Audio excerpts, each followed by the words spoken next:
أعوذ بالله من الشيطان الرجيم. بسم الله الرحمن الرحيم. قل سيروا في الأرض ثم انظروا كيف كان عاقبة المكذبين.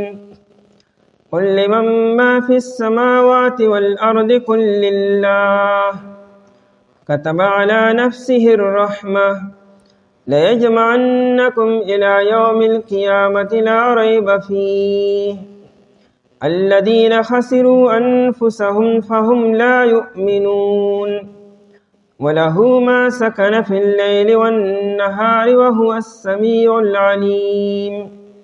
قل اوے پیغمبر علیہ الصلاة والسلام سیروا فی الارض اگرزے تاسو پزمکہ کی ثم انظروا بیا اگورے تاسو کیف کانا سرنگو عاقبت المکذبین آخرانی انجام دروجن گڑن کو. قل اوے پیغمبر علیہ الصلاة والسلام لمن ما د چا د پاره دی هاسو فی السماوات والارض چې په اسمانونو پزمکه کې دي. قل اوه پیغمبر علیه الصلاة والسلام لله د الله تعالی د پاره دی كتب الله تعالی لیکل دی علی نفسه په خپل ځان باندې الرحمت مهربانه کول لرا لیجمعنکم خامها الله تعالی به جمع کوي تاسو لرا الى یوم القیامت ورځ د قیامت ته لا ریب فیه چې نشته د هیڅ شک داعی په واقعه کېدو کې الذین آکسان خسروا انفسهم چې دی نقصان کو د خپلو ځانونو فهم لا یؤمنون پس دی ایمان نه راوړي وله او خاص الله تعالی د پاره دی ما حاس سکنا چې آرام حاصلوي فی اللیل والنهار پشپکی او پرورس کی وهو السمیع العلیم الله تعالی ډیر اوریدون کې او خپوی دی. په دې آیتونو کې د الله تعالی د توحید بیان دی، د الله تعالی د قدرتونو بیان دی او د شرک و نفی و رد کی. چونکہ صورت مبارکہ مکی دے اور مکی دور کی احکامات نو حلال و حرام و جائز و ناجائز بیان نو. چونکہ مقصود و د مکی دور کے توحید ثابت ولو خلق پر شرک مبتلا و بت پرستے کے مبتلا و چاہی د بت پرستین و د شرک نہ توبہ باسی و اسلام تراشی. په توحید باندې قرآن کریم زور ډیر اچولی دی او دارنګې په رسالت باندې چې دا نبی علیه الصلاة والسلام د الله تعالی رسول او پیغمبر ومنئ او دارنګې د قیامت ورځ را روانه ده. تاسو به ټول جمع کېږئ الله تعالی ته او په هغه ورځ به څه خلک کامیاب شي څه خلک به ناکامه شي. نو دې آیتونو کې درې واړو خبرو بیان دی. د الله د توحید ثابتول دي، د قیامت د ورځې بیان هم دی او د تمام کائنات اختیارم الله تعالی سره دی. دا ارس د الله تعالی دی، الله مالک دی. الله تعالی دنیا کې انسان ته لږ ونته کې اختیار ورکړی مجازنو. د دې مطلب دا نه چې انسان با اختیار شو با اقتدار شو او ګنې ډېره چا ماته او د چا انډر ګنې نه دی. انسان عاجز دی، الله تعالی د حکم پابند دی، د الله تعالی په ملکیت کې دی. انسان د خپل طاقت د وجې نه او د اختیار د وجې نه په غرور او تکبر کې نه راځي چې ګنې زما د پاس څوک نشته دی. یو ذات شته چې هغه د مالک دی، هغه د باندې هر قسم تصرف لري. قل سیروا فی الارض ثم انظروا آیت کې بیان دی چې په ځمکه لږ وګرځئ، هغه علاقو ته لاړ شئ، هغه قومونه ووینئ چې کومو قومونو د پیغمبرانو تکذیب کړو او په هغې د الله تعالی عذاب راغلو. هغه قومونه خو دې وخت کې نشته، خو د هغې کندرات او نشانات موجود دي. هغه کندرات او نشاناتو چې ته لړ شئ تاسو به د هغې د جسمونو اندازه مولی چې څومره طاقتور خلکو او بیا چې په هغې باندې کوم عذاب راغلو د عذاب نشانات موجود دي. نو په دې ځمکه لږ وګرځئ تاسو ته به اندازه ولګي. مخکې آیت کې بیان شو چې کوم خلکو د پیغمبرانو پورې ټوکې ټکالې کړې وې او استهزاء کړې وه نو پای باندې عذاب راغلو. اوس که یو انسان چې عذاب نه دی راغلی دنیا کې، چې انسان د عذاب نه انکار وکړي چې نه په دنیا کې اړو عذاب راغلی نه دی، څه قومونه اړو تباه شوي نه دي، نو قرآن وی ټیک ته هغه قومونه خو اوس نشته، لیکن دا قومونو هغه علاقې او کندرات او نشانات شته دی. نو همې چوگا همې میدا، دا گز او دا میدان دی، ورشي هغه علاقو ته لړ شي، هغه کندرات به ووینئ. تاسو ته په خپل اندازه ولګي چې دا څنګه خلک او دا څه شو، ولې تباه او برباد شو.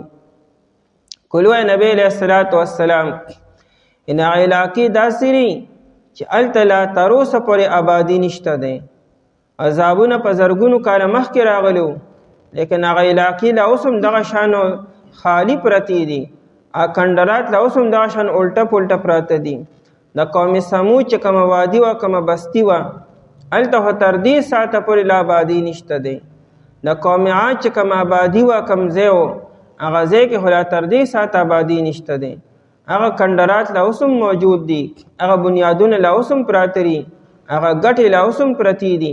لړ شی تاسو ته په خپل اندازه ولګي چې هغې نه به تاسو نتیجه اخذ کئ.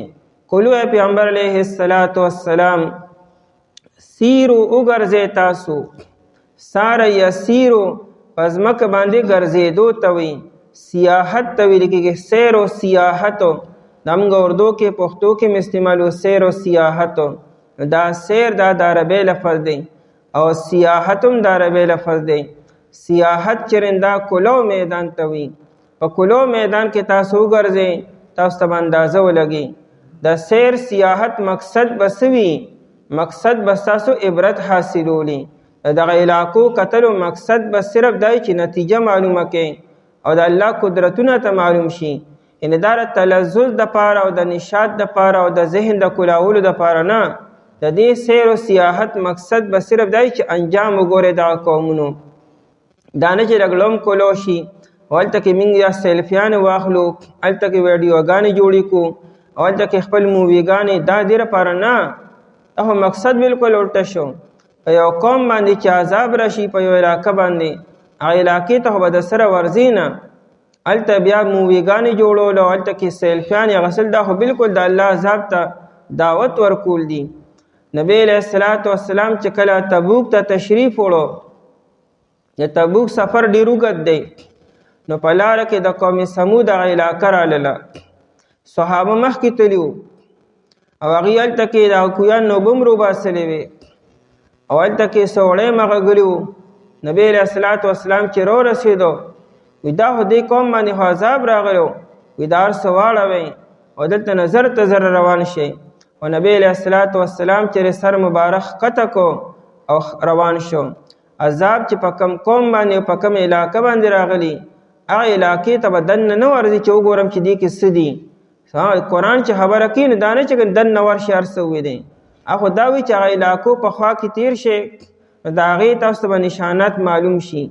اوس خبره بالکل الټه شوه، هغه ځایونو ته خلک ورځي چې کومو ځایونو کې د الله عذاب راغلی، د کاڼو بارانونه شوي دي هلته کې. بحیر مردار چې دی، ډیټ سی، البحر المیت چې ورته عربی کې وي، په اردن کې دی. هلته کې د سیر سپاټو ځایونه جوړ شو، هلته کې اوس هغه ځای ته خلک ورځي چې په کومو ځایونو کې خلکو باندې ځمکه الټه شوې وه. د قوم لوط، د لوط علیه السلام د قوم چې کومه ځمکه وه سدوم، هغه جبریل علیه السلام ځمکه اوچته کړې وه او بره یې بوتله او بیا هلته نه یې الټه کړله او بیا پې د پاسه د کاڼو بارانونه وشو. د هغه ځای اوبه اوس هم مکمل تورې دي. اوس هلته کې خلک ځي او هلته کې خلک چې کوم دی پکنیک کي او خلک هنیمون کي او هلته کې اوس خلک چې کوم دی پروګرامونه کي. دا خلکو کې به عبرت کله راځي؟ قرآن وایي دغه ځایونو ته د عبرت دپاره لړ شئ، دلته د الله نه یره حاصله کړئ. اوس هلته کې ګناهونو ته خلکو دعوت ورکوي، د ګناهونو کارونه هلته شروع شو. نو قرآن وایي چې لړ شئ وګورئ، خو د سیر او سیاحت مقصد به څه وي؟ عبرت به حاصلولی. ثم انظروا، بیا وګورئ تاسو دا قتل یا په سترګو باندې وګورئ او یا د نظر نه مراد نظر قلبي دی. په سترګو مه ګوره، نه کم از کم لږ سوچ او فکر وکړه، لږ نتیجه د دې نه اخذ کا. البارة تدل علی البعیر، عربی کې مقوله ده ته په صحرا کې روانې اوښ نشته دی خو د اوښ چې کوم هغه پچه دا پرته ده د هغې نه به ته دا نتیجه اخذ کړې چې دلته کې یو اوښ تېر شوی دی ځکه دا علامت تېره دی. دارنګې چې یو ځای کې کنډر را پرېوتی دی او بنیادونه را پرېوتي دي بنیادونه څونه مضبوط دي څومره غټې ګټې دي د دې نه به تا ته د خلکو اندازه ولګي دا خلک څونه مضبوط او څومره طاقتور او څومره همت والو. تر اوسه پورې دنیا لا په دې باندې حیرانه ده چې دا اهرام مصر چې دی په مصر کې چې کوم اهرام مصر دی دنیا لا تر اوسه په دې نتیجه ونه رسېده چې دا انسانانو جوړ کړي که جناتو جوړ کړي دي او که دا انسانانو جوړ کړي څنګه دی دا دومره غټې بره رسولې څنګه دي تر اوسه دنیا لا دې خبرې حل رونه باسو. دا انسانان دنیا کې تیر شوي دي دغه خلک څه شو دغه خلکو قبرونه څه شو مزارات کم ځای کړي دا ولې تباه او برباد شو. قرآن دغه خبره کوي کیف کانا کیف د کیفیت دپاره دی وګوره که نه څنګه د هغې انجام څنګه شو نو د هر یو قوم انجام بلکل عجیبه و د هر یو قوم سره عذاب شوی دی چا دا بل نه عجیبه کیفیت والا و. کیف کان عاقبت المکذبین عاقبت په عربی کې د یو څیز انجام ته او اخر ته ویل کېږي.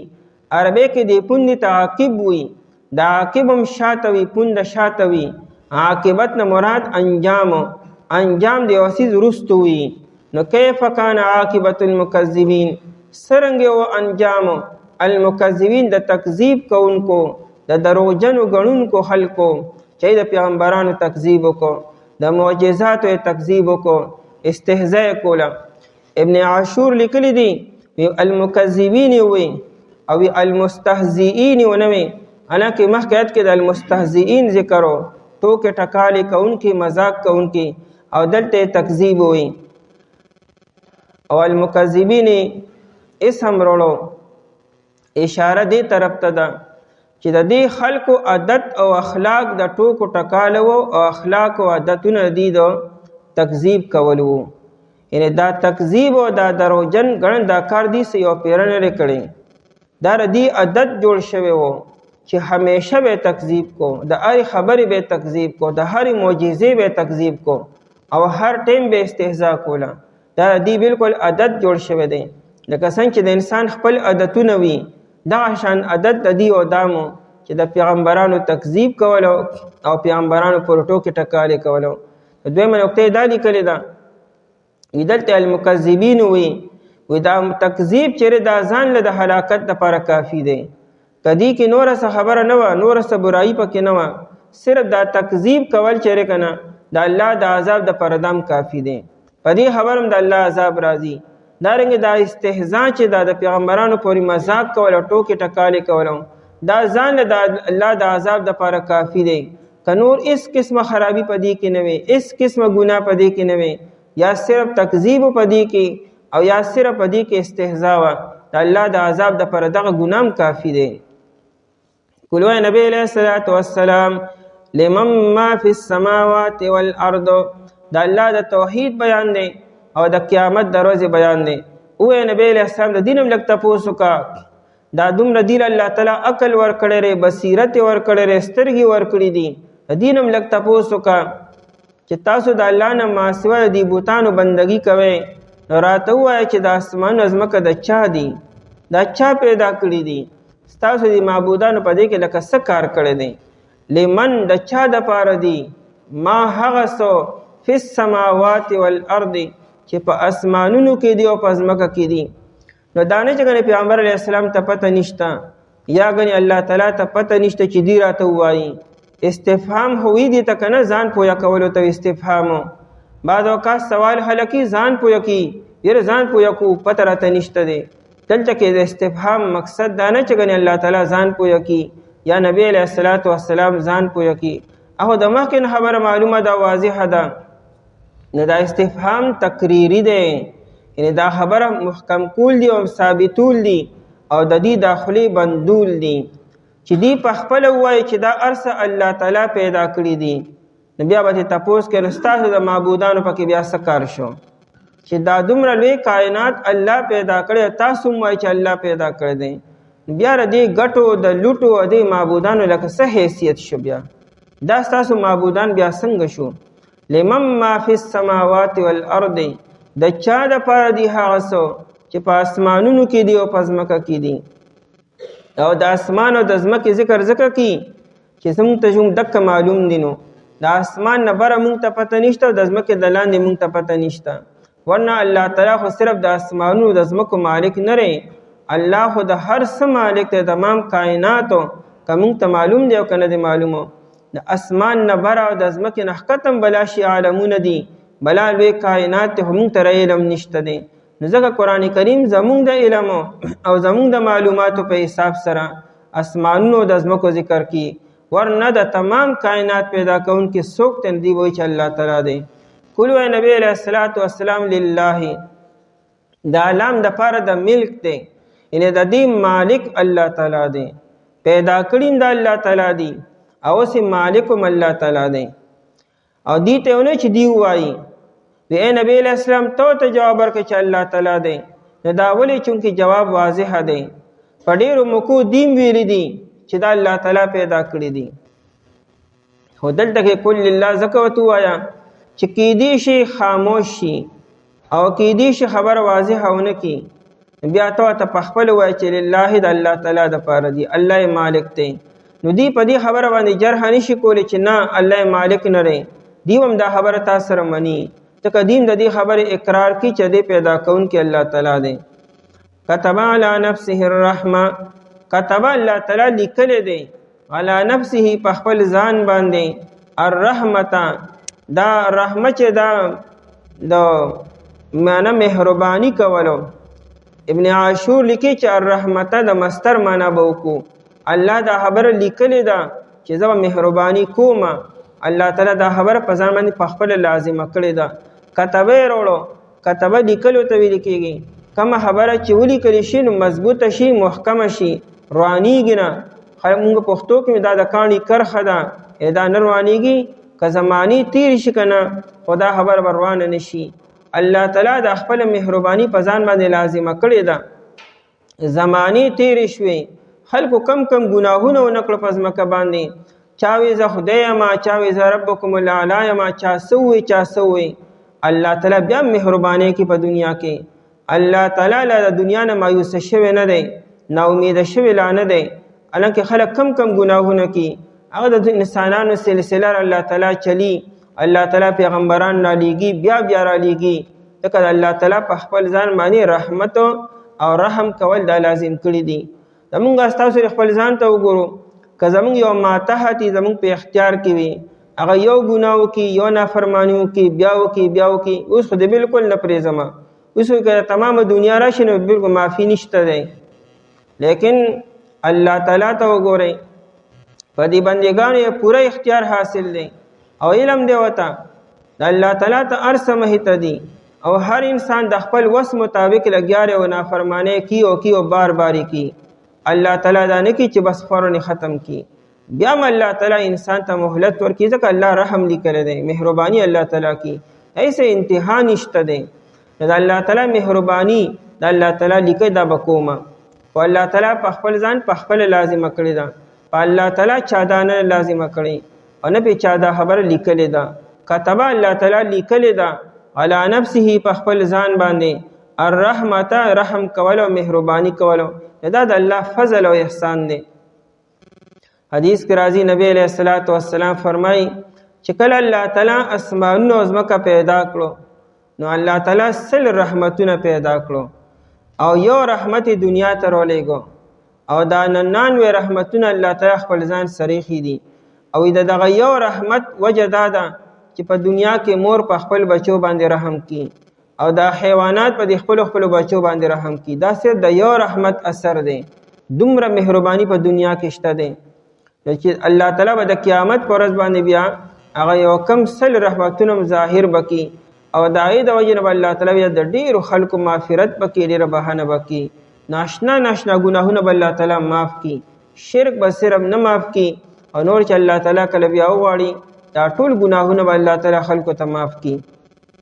ابو هريره رضی الله تعالی عنہ فرمایي چې نبی علیہ الصلوۃ والسلام فرمایي لما قضى الله تعالی الخلق کله چې الله تعالی مخلوق پیدا کو د پیدا کېدو نه بعد کتب کتابا فوضعه عنده فوق العرش الله تعالی یو خط لیکو یو کتاب لیکو لیکل وکړو او د په عرش کې خود العرش باندې آی کې دا خبر لیکلی و ان رحمتي سبقت غضبي بخاری او مسلم کې دا روایت ده چې زما رحمت چې دی دا به زما په غضب باندې غالب وي د الله تعالی رحمت به هر ټیم غالب وي عین د غضب په ټیم کې هم الله تعالی رحمتي تانی سے نشنا نقطه لیکل دا وی د الله تعالی د غضب په ټیم کې د الله تعالی رحمت موجودي بیا جوه خبر لیکل دا یو ګناګار انسان چې سټیم ګناه کوي نه پدم د الله تعالی رحمت ته چې د الله تعالی سو کو مهلت ورکو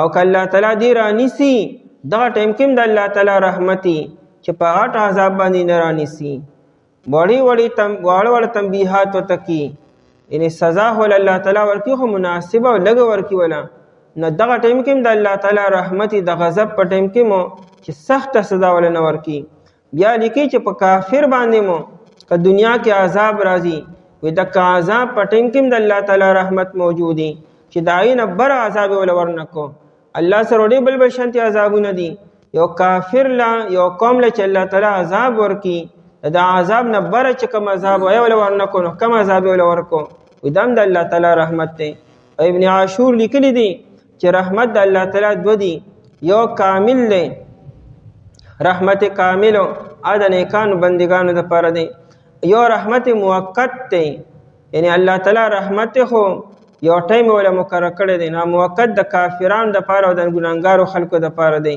چایته الله تعالی مهلت ورکی ټیم متور کی که ار کافر ته الله تعالی مهلت ورکی انسان ګناونه کی او بار باری کی او سو پیری کی او الله تعالی نه رانیسی چاته الله تعالی سونه ټیم ورکی سونه ټیم دم د الله تعالی رحمت ته په باندې چې فورن رونه نیسو كتب على نفسه الرحمه الله تعالی لیکل دی په خپل ځان باندې الرحمت مهرباني کولو رحم کولو لا يجمعنكم یو ورځ را روانه ده چې په هغه به تاسو ټول راجمع کیږي الله پاک ته نه دې کې د معاد بیان دی لا يجمعنكم دا لام د لپاره تاکید دی او دا نون د لپاره تاکید دی دا کار به خامخا کیږي لا يجمعنكم خامخا جمع کی الله تعالی تاسو لره دا دونه تاکیدات ولې وروړو د انسان په ذهن کې یو خود به خود یو سوال پیدا کیږي د دنیا دا نظام د کله نه قائم دی او روان دی څومره زمانی تیر شو روان دی یعنی بس کني ختمېدل نشته غني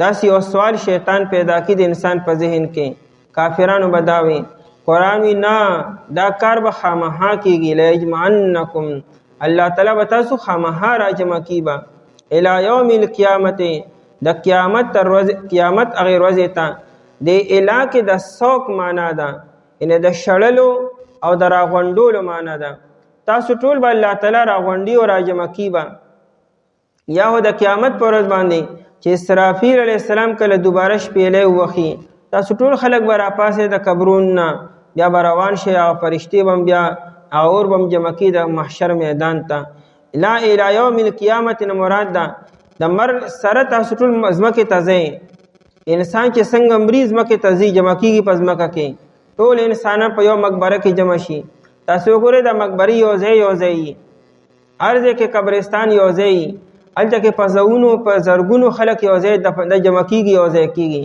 په دې نه الله تعالی بیا قیامت پر څه کې جمع وکړي یجمعنکم خامخا جمع کی به الله تعالی تاسو الی یوم القیامت هغه ورځ د قیامت ته یا د الی په معنا د فی سرواله فی یوم القیامت د قیامت پر ورځ کې لا ریب فیه ایو انسان د دانه چې قیامت غنی نشتا نه لا ریب اس قسم شک نشتا دا ریب چیرې دا مستر دی او نکره د دلان دی هیڅ قسمه ذره برابر شک پای کې نشتا فيه ای فی وقوعه دا قیامت په واقعیا کې دوی ګور شک چتاونه کې دا به خامخا راځي الذين خسروا انفسهم آکسان الذين یعنی انتم الذين تاسو آکسان یې خسروا انفسهم چای نقصان کو تاوان کو د خپل ځانونو چې کوم خلکو د خپل ځان تاوان کړی دی کنه فهم لا یؤمنون، پس دی به ایمان نه وروړي.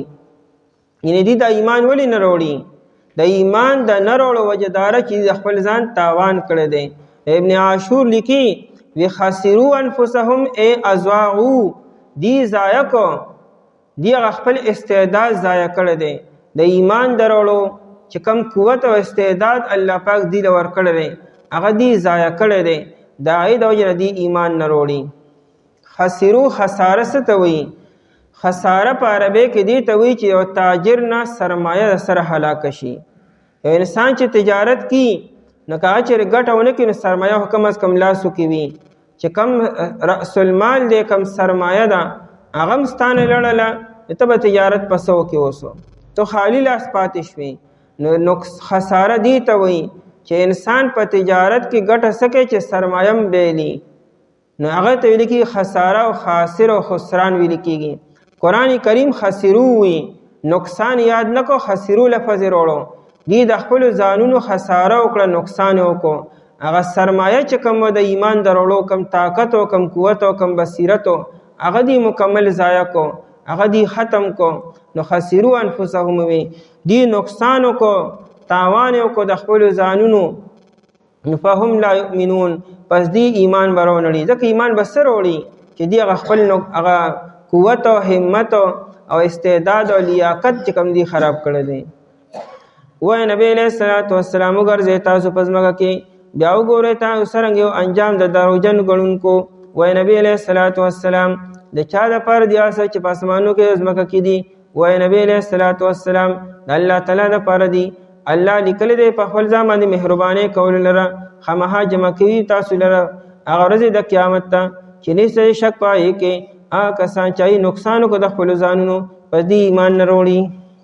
اعوذ بالله من الشیطان الرجیم، بسم الله الرحمن الرحیم. وله ما سكن في الليل والنهار وهو السميع العليم. قل أغير الله أتخذ وليا فاطر السماوات والأرض وهو يطعم ولا يطعم. قل إني أمرت أن أكون أول من أسلم ولا تكونن من المشركين. قل إني أخاف إن عصيت ربي عذاب يوم عظيم. من يصرف عنه يومئذ فقد رحمه وذلك الفوز المبين. وله او خاص الله تعالی د پاره دی ما سکن فی اللیل، هاسو چې آرام کوي پشپه کې، والنهار او پرورس کې، وهو السمیع العلیم، الله تعالی ډیر اوریدونکی او خپویه دی. قل او پیغمبر علیه الصلاة والسلام اغیر الله، آیا علاوه د الله تعالی نه اتخذ ولیا زونی سم معبود لرا، فاطر السماوات والارض چې پیدا کونکي د اسمانونو د ځمکې دی، وهو یطعم او هغه روزي ورکوي، ولا یطعم او هغه لره روزي نشي ورکولی.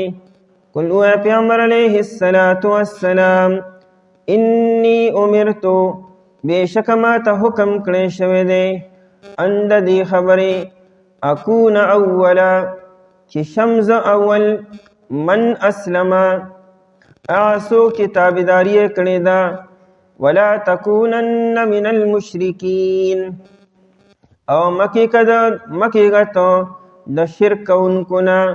قل وای نبی علیه الصلاة والسلام انی اخافو، بېشکه زه یریږم، ان عصیت ربی کچرې زه نافرماني وکم د خپل رب، عذاب یوم عظیم، عذاب دا ورځې لویې. من یصرف عنه هغه څوک چې واړولو شو عذاب د هغه نه، یومئذ په دا ورځ باندې، فقد رحمه پس یقینا الله تعالی مهرباني وکړه په هغه باندې. وذلک الفوز المبین، او دا کامیابی سرګنده ده. په دې آیتونو کې د الله تعالی د توحید بیان دی چې الله هغه ذات دی او معبود هغه ذات پکار دی چې د هغه بادشاهي په اسمانونو کې هم ده او په ځمکه کې هم ده او دا هر څه د هغه ملکیت دي، که اسمانونو کې دي او که ځمکه کې دي، که آرام کوي که حرکت کوي، دا ټول د الله تعالی ملکیت دی، الله تعالی پیدا کړي دي. نو معبود خو داسې ذات پکار دی او داسې معبود نیسل چې هغه بې بسه وي، عاجزه وي، هغه نه څه پیدا کولی شي او نه په چا باندې اختیار وي. نو داسې معبود او داسې مقید او بې وسه او عاجزه معبود به څه کاري؟ بیان دی چې معبود خو هغه ذات پکار دی چې خلکو له روزي ورکي، چې هغه په خپله روزۍ ته محتاج ني، د رزق او د خوراک او د څښاک محتاج ني. او د الله نه ماسوا چې هر یو معبود نیسي هغه به محتاج وي، هغه به ضرورتمند وي. نو د الله نه ماسوا داسې معبود نیسل چې هغه محتاج وي، ضرورتمند وي، مخلوق ته محتاج وي، هغه به ستا حاجتونه او ستا ضرورتونه به څه پوره کړي. نو دې آیتونو کې د الله د توحید بیان دی چې معبود هغه ذات پکار دی چې هغه کې دا صفات وي او دا صرف او صرف د الله تعالی په ذات کې دي. تفسیر قرطبی لیکلی دی د مکی مکرمه کافران یو پیرا نبی علیہ الصلوۃ والسلام ترالو او نبی علیہ السلام ته چې دا ته چې کله تا د نوی دین داوا وکړه او بیان دی وکړو یو جدار چې ته غریب محتاج ای ضرورتمند دی، نو ته ځان مالدارول غواړي په دې طریقې سره خلک ځان ته راغونډئ. موږ په تا پوه شو وی خیر دې موږ به تعالی په تمامو قبایلو کې خلکو نه پیسې راغونډې کو او ته به په موږ کې لوی مالدار انسان شي. خو ته دا خپله خبره پرېږده. الله تعالی د آیتونه نازل کړو چې کل اغیر الله اتخذ ولیا فاطر السماوات والارض. رزق خو الله تعالی ورکي، مال دولت خو الله تعالی ورکي او د الله نه ما سوا څوک دی چې داسې به وکړي. تاسو مال د مال لالچ را کوئ چې زه به د مالدارۍ د وجې نه د الله توحید به پرېږدم، نو د الله نه ما سوا د داسې معبود بندګي به کومه چې هغه خوراک ته محتاج دی او بلا ضرورتون ته محتاج دی. الله تعالی د آیتونه نازل کړو وله ما سکن فی اللیل والنهار.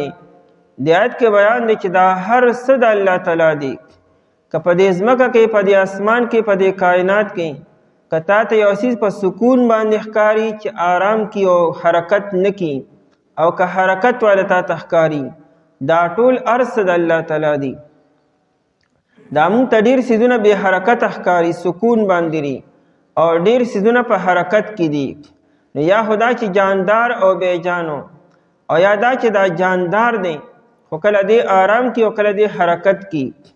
دا چرند او پرند او انسانان او جنات او فرشتي او دا نباتات او حیوانات دا ټول دا ارس د الله تعالی دی.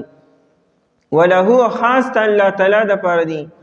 دا له مخکې راغی دی په دې کلام کې حصر پیدا کو، تخصیص پیدا کو چې خاص د الله تعالی دی. په دې ټولو سیدونو کې د چا اس قسمه ملکیت نشته. که ملکیت دی نو مجازي دی او عارضی دی، حقیقی ملکیت د دې د الله تعالی دی. دا ارس د الله تعالی او دا ارس د الله تعالی دی وخت کې دی او دا هر څه به الله تعالی ته پاتې کیږي. به انسان به تنزی دا ارس به الله ته پاتې کیږي.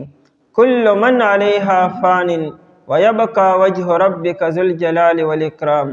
صرف د الله تعالی ذات به باقی وي، دا هر څه به د انسان د ملکیت نه وځي. وله ما سکن، خاص د الله تعالی د پاره دی ما هغه څه سکن فی اللیل.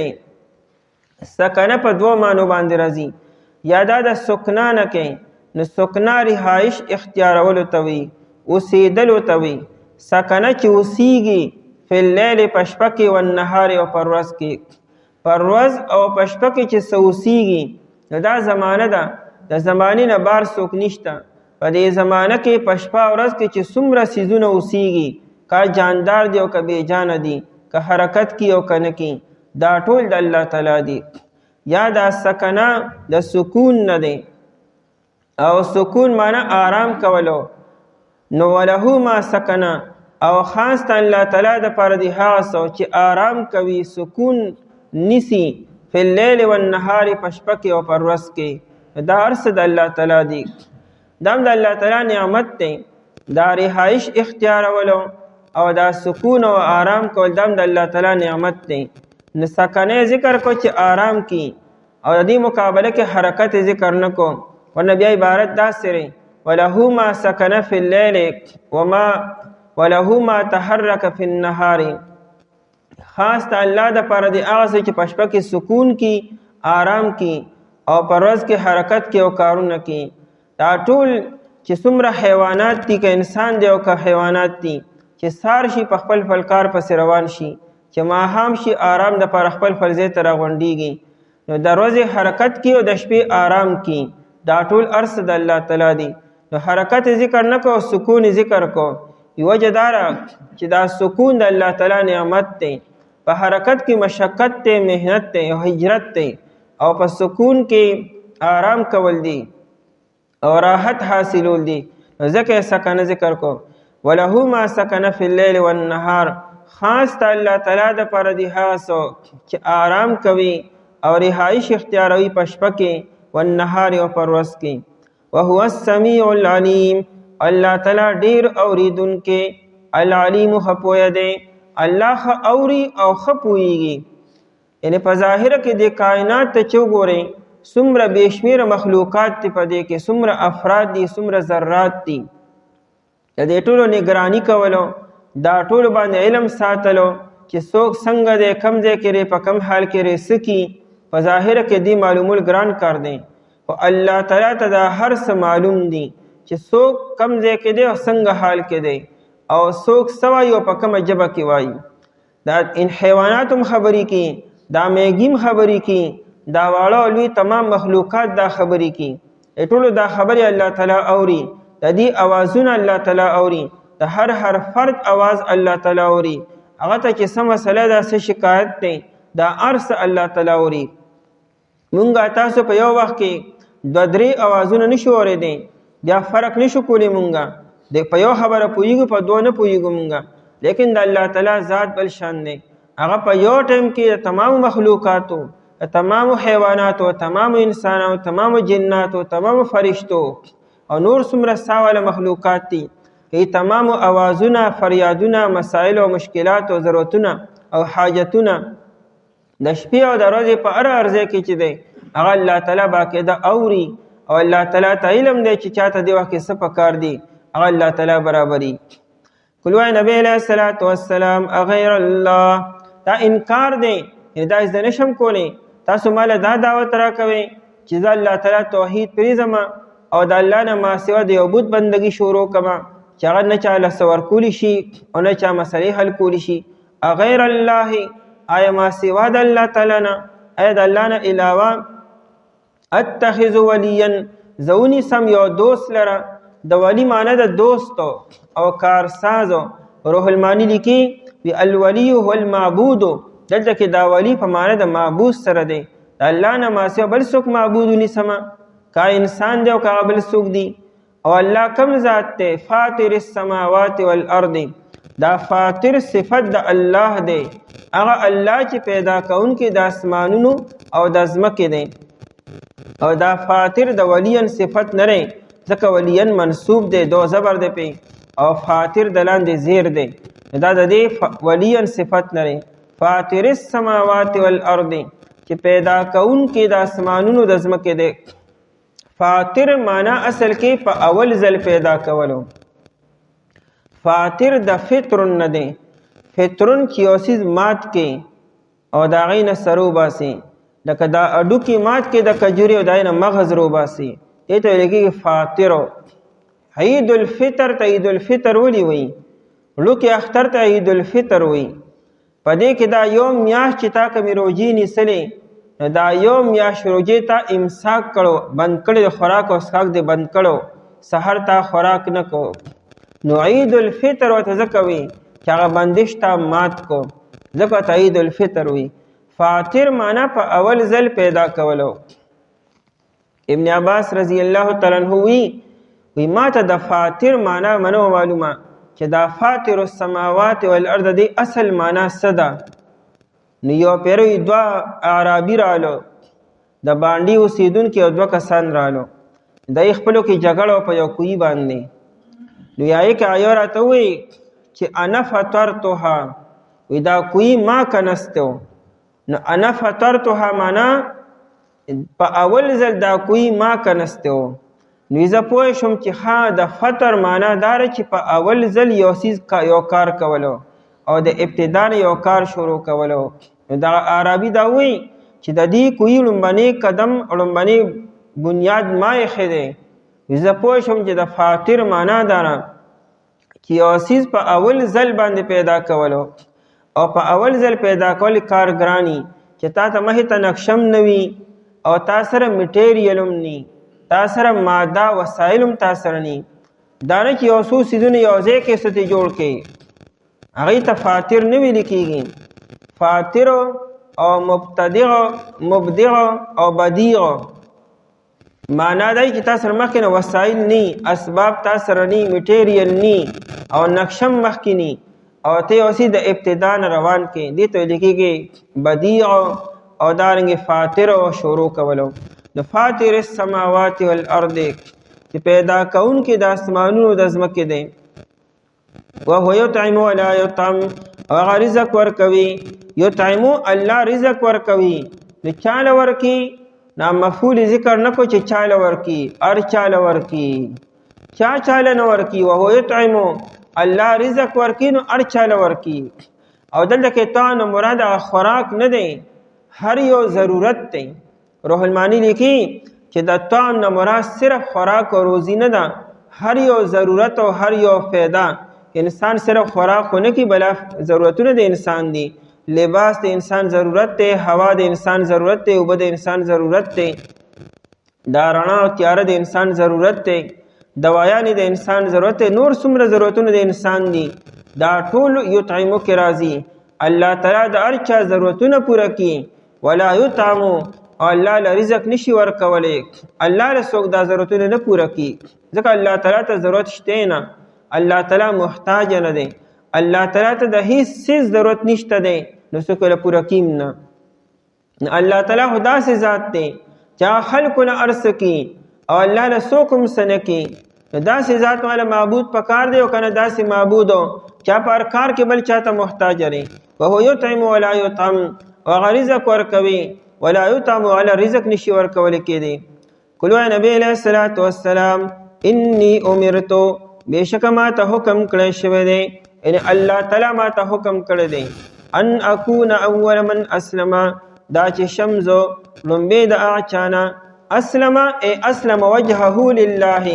چې هغه تابع کړی خپل مخ الله تعالی ته الله ته چې څوک مخ اړي نو چې په خلکو کې باندې ز شمه الله تعالی ته ډېر خلک مخ اړي الله تعالی تابعداري کوي الله تعالی ته خپل غاړه اخره نو چې زم په دې کې راشم دا اول من اسلم دا محاوره ده لکه څنګه چې موږ لکه اول پوزیشن باخلې غوري یعنی کسان ډیر دي امیدوار ډیر دي د یو مقصد د حاصلولو امیدوار ډیر وي ته پای کولم به راشه نو اول من اسلم دی توي او دا هر انسان ته دا خطاب دی چې ته د اول پوزیشن د حاصلولو کوشش وکړه په ایمان کې په اسلام کې په عبادت کې او د الله تعالی د قرب حاصلولو کې هر انسان لړمنی پوزیشن حاصلول پکار دی یعنی سبقت پکار دی مخکیوالی پکار دی چاته قتل نری پکارو چې ورګه دی راش بیا بازار شمه نړم به تراشه قبل سو راضی او کنه راضی اول من اسلم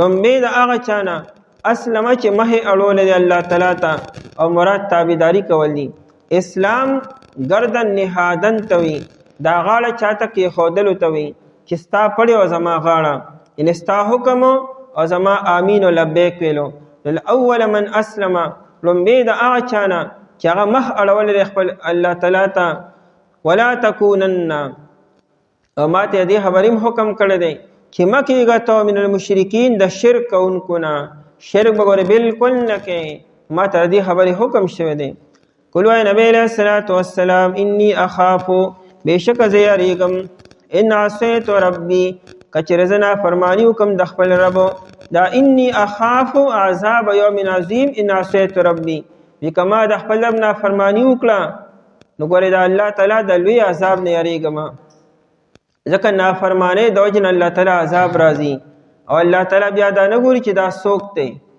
هر څوک که نافرماني وکړي الله عذاب او پکړ په هغه باندې راځي ان عصیتو که چېرې زه نافرماني وکړم ربي د خپل رب نو عذاب یوم عظیم د څه نه یریږم د عذاب د هغه ورځې لوی نه د انسان چې څونه درجه سوا کېږي دونه د آداب هم سوا کېږي بیا دکې بیا خشیت هم ډېر راځي بیا ډېر وړو وړو خبرو خیال ساتي انسان چې څونه لرې وي دونه دی بېغمه وي او چې څونه انسان الله ته نږدې شي بیا خو ډېرو باریکو باریکو خبرو د وړو وړو خبرو بیا خیال ساتي وي هسې نه الله تعالی خفه نه شي وي زه خو وړوکې ګناه نه کوم تاسو لا ما ته شرک دعوت راکوئ تاسو ما ته لا د غیر الله دعوت راکوئ عذاب یوم عظیم عذاب د هغه ورځې لوی من یصرف هغه څوک چې واړولی شو یصرف کې دا ضمیر عذاب ته راجع دی هغه څوک چې واړولی شو عذاب عنه د ده نه یومئذ په دغه ورځ باندې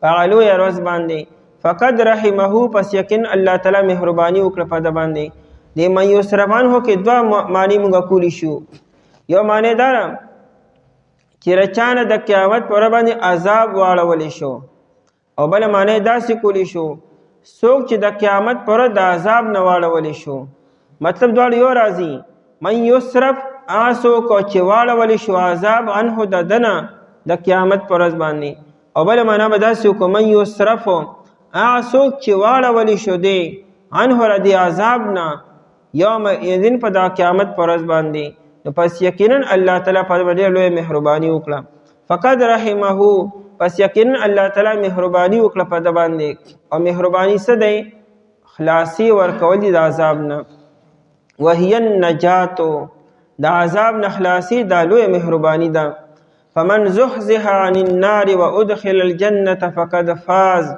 څوک چې د جهنم د اور نه لرې وساتلی شو او جنت ته داخل کړی شو دا ډېره لویه کامیابي ده د دې نه لویه کامیابي بله نشته دی چې کوم انسان د جهنم د اور نه خلاص شو فقد رحمه پس یقینا الله تعالی مهرباني وکړه په ده باندې ان الرحمة العظمى ده ته میلو شو وذلك الفوز المبین روح المعانی لیکلی دی وی مسله دا نه چې یو زوی خپل پلار سره احسان کول غواړي او لوی احسان ورسره کول غواړي او اراده را پلار د چا غلامي او دا زوی آزاد دی او دا زوی رولګي د خپل پلار واخلي په پیسو باندې او دی آزاد کی د غلامین اخلاص کو وی دی زوی په پلار باندې ډېر لوی احسان وکړو نو ولې احسان یې وکړو چې دا پلار د غلامین اخلاص کو نو دغه شان دلته وی چې کوم انسان د جهنم نه خلاص شو د جهنم د عذاب نه خلاص شو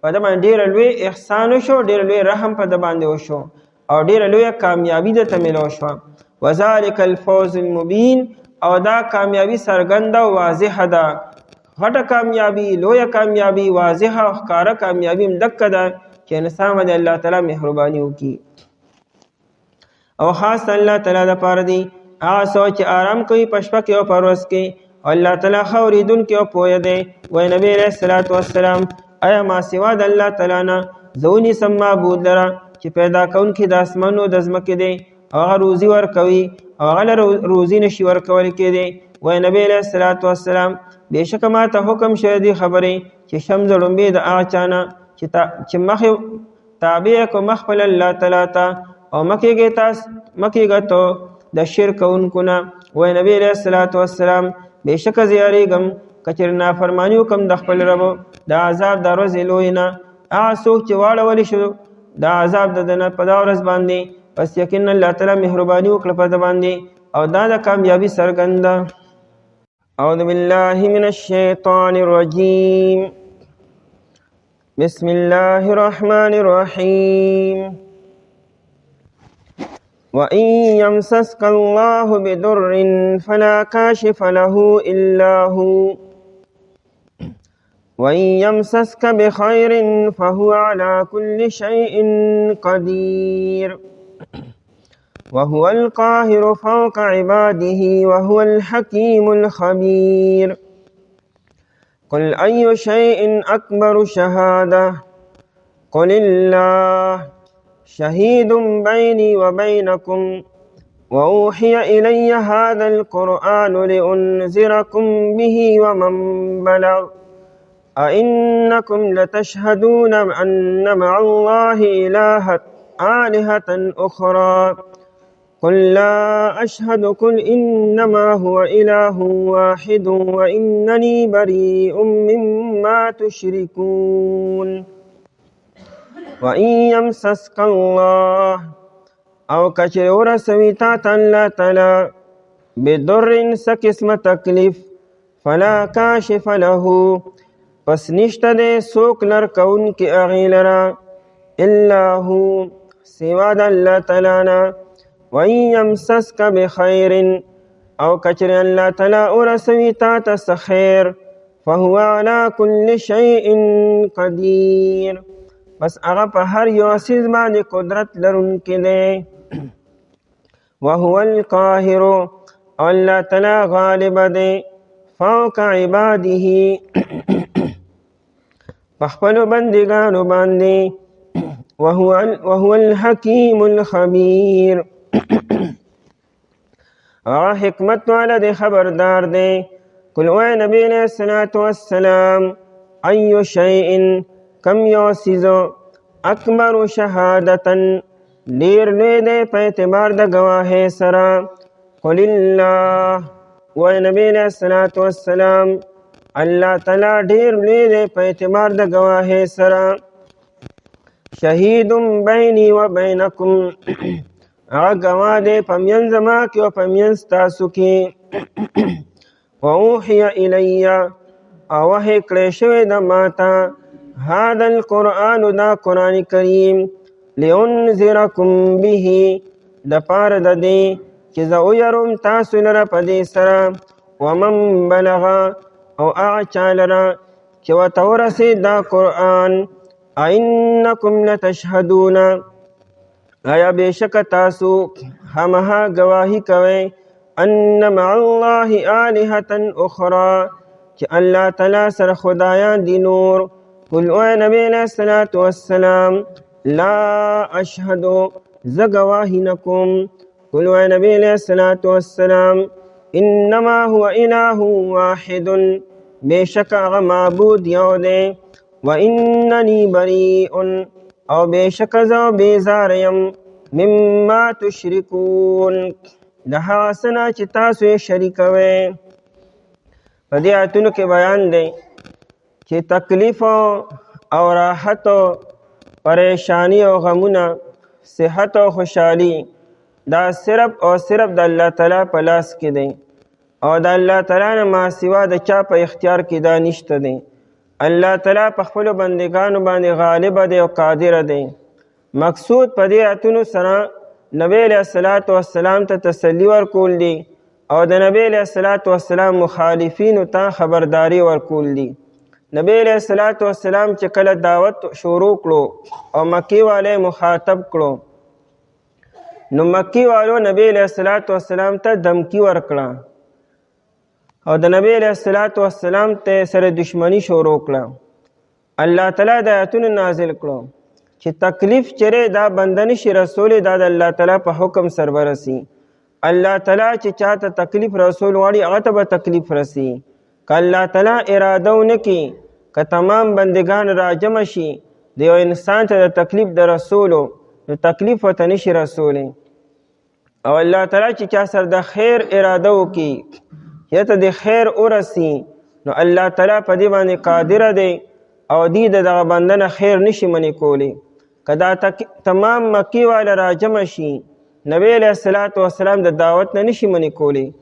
مکی والا په 14 کاله کې اس یو کار نه دی پریښی د نبی علیہ السلام په مخالفت کې هر قسمه کوشش کړی دی هر قسمه محنت کړی دی خو نبی علیہ السلام غالب شو او تمام مکی والا مغلوب شو نو آیتونو کې مکی والو ته د نبی علیہ السلام مخالفینو ته خبرداری دی او تنبیه ده او نبی علیہ السلام ته تسلی ده وَإِن يَمْسَسْكَ اللَّهُ بِضُرٍّ او کچر اللہ تعالی ورسوی تا تا بدر دا در نکره دا یعنی څه قسمه تکلیف او څه قسمه پریشانی او څه قسمه غم و که هغه مصیبت وي که هغه بیماري وي که هغه پریشانی وي هغه که هر قسمه غم دی او مصیبت دی نو که الله تعالی تا سره دا اراده وکړي چې دې بنده ته تکلیف ورسومه ازمایش ورته ورسومه او مصیبت او پریشانی ورته ورسومه نو فلا کاشف له الا هو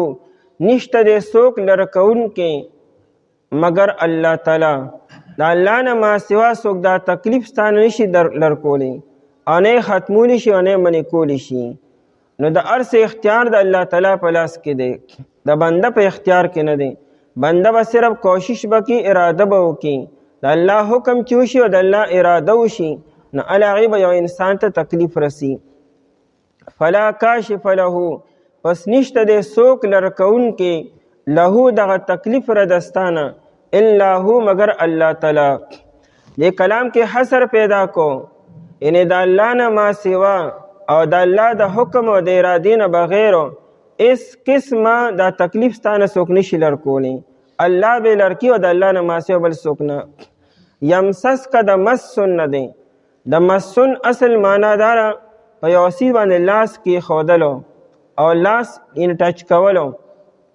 او دې سره لازمي معنا رسول دي چې ته یو څیز باندې لاس کې د لاس ته هغې ته ورسو نو د یمسسک معنا رسولو او رسیدلو دا لازمي معنا ده که الله تعالی تا ته تکلیف در رسول وغواړي نو دا تکلیف ستانه څوک منې کولی نشي تا ته به خامخا در رسیږي به دې مصیبت ته مصیبت ولې وي مصیبت د اصحاب یصیب اصابتن نه دی معنی حق ته رسیدو ته وي دې مصیبت ته مصیبت ځکه وي چې الله تعالی چا سره د دې اراده کړې وي دا هم هغه ته رسي د هغه نه ماسیو بل چاته به نه رسي داسې نه ده چې ګنې دا د اسمان نه باران شروع وي او چې چا په سر یو مصیبت راغی نو بس راغی الله تعالی چې چا سر اراده کړي هم هغه ته به تکلیف رسي او د هغه نه ماسیو بل چاته به نه رسي ابن عمر رضی الله تعالی عنہ یو جزامی انسان سره یو ځای خوراک کولو جزام ډېر خطرناک مرض دی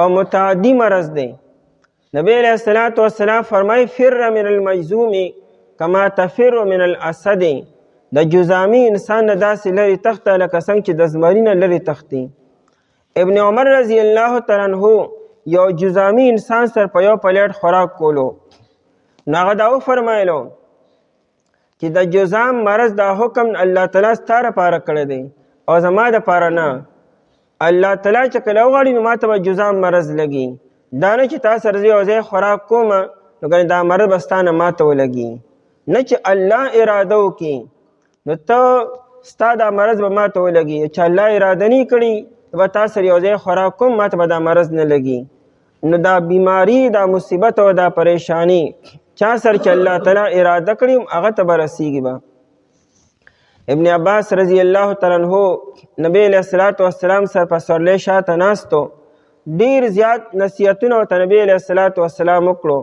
یو نصیحت ورته دا وکړو وی واعلم په دې خبره ځان پویه که او خبردار شه انما اصابک لم یکن لیخطئک الله تعالی چې تا سره د کم خبرې اراده کړي چې تا ته به دا تکلیف او دا مصیبت او پریشانی در رسیږي نو دا ستانه خطا کیدی نشي که ته هر څومره تدابیر وکړې هر څومره احتیاط وکړې هر څومره حفاظت وکړې دا مصیبت به تا ته در رسیږي دې وخت کې دنیا کې د حفاظت څومره اقدامات شروع دي څومره احتیاطي تدابیر شروع دي د هغې باوجود پریشانۍ ختمې نه شوې د هغې باوجود مصیبتونه ختم نه شو حالانکه هر څه پاخه شو مضبوط شو انسان څومره ترقي وکړه د خپل حفاظت لپاره او د خپل هغه سیکورټي لپاره او د هغې باوجود انسان د مصیبتونو نه خلاص نشو د ابن عباس رضی الله تعالی عنہ ته نبی علیہ السلام دا خبره کی وعلم انما اصابک لم یکن لیخطئک دا ستانه نشي خطا کېدی تا ته به در رسیږي به او بیا فرمایي چې الله تعالی د کم څیز فیصله ستا باره کې نه کړي وعلم انما اخطأک لم یکن لیصیبک چې الله تعالی ستا باره کې نه لیکلي چې دا به تا ته نه در رسیږي نو تا ته څوک در رسولی نشي پردی مصیبت او پردی غم تا ته څوک نشي در رسولی، دا الله تعالی ستا لپاره لیکلي وي ځکه تا ته در رسیږي. آیت کې دا بیان دی چې بدرن فلا کاشف له الا هو، نری لر کوونکي دی لره د الله نه ما سوا څوک. وان یمسسک بخیر، او کچر الله تعالی ورسوي تا ته بخیر څه خیر، که نیکي ده، که صحت دی، که خوشحالي ده، که راحت دی او بلایی ده، یعنی هر قسمه چې وي خیرین نکره راوړو، هر قسمه خیرو، هر قسمه خوشحالي، هر قسمه راحتو، نو چې الله تعالی دا اراده کړي نو جواب محذوب دی. فلا راد له غیره، دا الله نه ما سوا څوک شته نه چې دا خیر او دا بلایی او دا راحت او دا صحت ستانه واړي، ستانه څوک اغستی نشي. ځکه فهو علی کل شیء قدیر، الله تعالی په هر یو څیز باندې کامل قدرت لرونکی دی. الله په دې قادر دی چې فیصله وکړي نو بس کړي، بیا دا څوک واپس کولی نشي.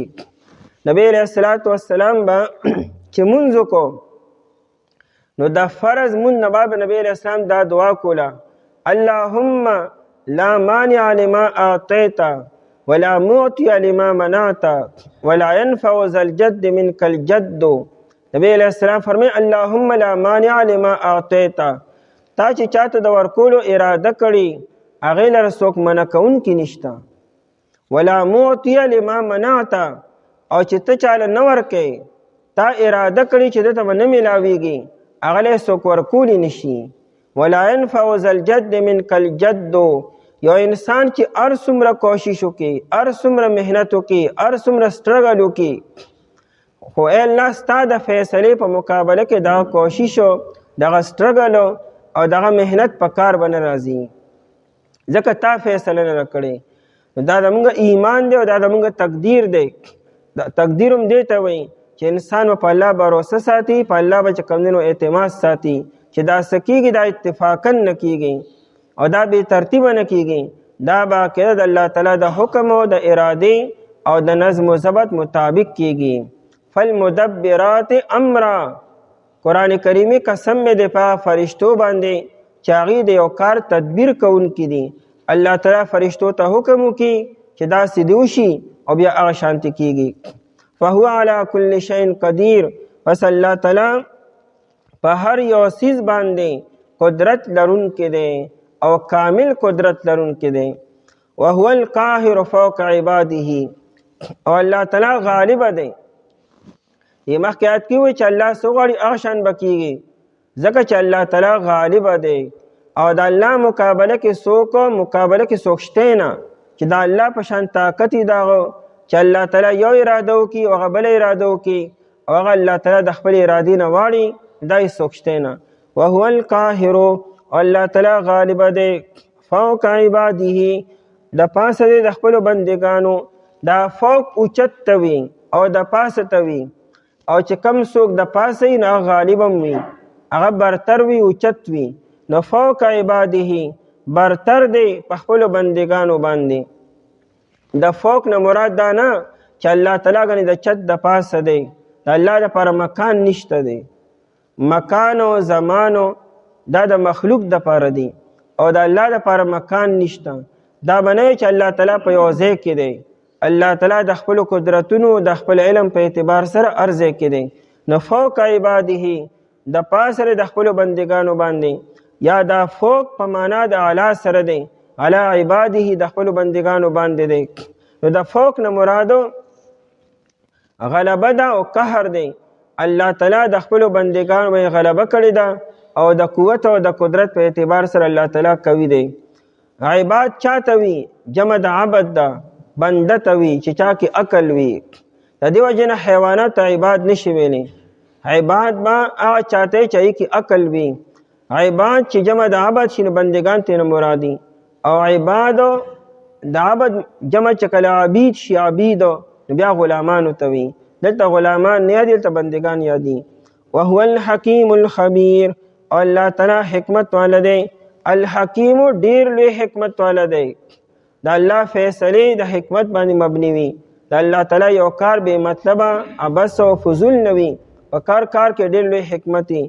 الخبیر ډیر خبردار دی. خبیر د خبر نه دی، او خبر څه ته وي چې تا ته د یو څیز علم وشي. نو الخبیر ډیر علم والا او ډیر خبر والا دی. هم دومره کافي دی. او که چېرې ورسي تا ته الله تعالی څه تکلیف پس نشته څوک لرکوونکی هغې لره سوا د الله تعالی نه. او که چېرې ورسي تا ته څه خیر پس الله تعالی په هر یو څیز باندې قدرت لرونکی دی او الله تعالی غالبه دی د پاسه د خپلو بندګانو. الله تعالی حکمت والا دی، خبردار دی.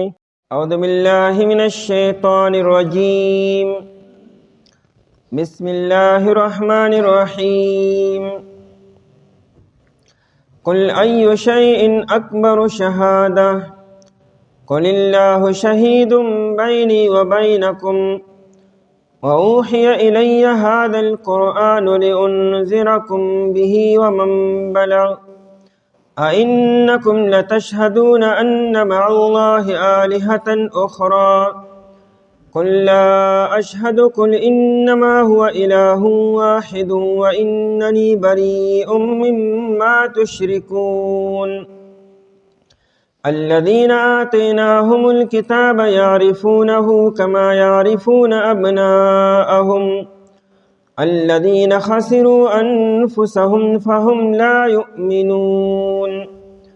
قل أوحي پیغمبر علیہ الصلاة والسلام ایو شیء اکبر کم یو څیز ډیر لوی دی شهادتن په اعتبار د ګواهۍ سره. قل الله ووایه الله تعالی ډیر لوی دی شهید بیني و بینکم هغه ګواه دی په منځ زما کې او په منځ ستاسو کې. واوحي الی او وحی کړی شوی ده ماته هذا القرآن دا قرآن لأنذركم به د پاره د دې چې زه ویروم تاسو لره په دې سره. ومن بلغ او هغه چا لره چې دا قرآن ورته ورسېده. أئنکم ایا بېشکه تاسو لتشهدون همها ګواهي کوئ ان مع الله آلهة اخرى چې الله تعالی سره دي خدایان نور. قل اوعی نبی علیہ الصلاة والسلام لا اشهد زه ګواهي نکوم. قل اوعی پیغمبر علیہ الصلاة والسلام انما هو اله واحد بیشک معبود یو دی. واننی بریء او بیشک زه بیزار یم مما تشرکون د هغه څه نه چې تاسو یې شریکوئ.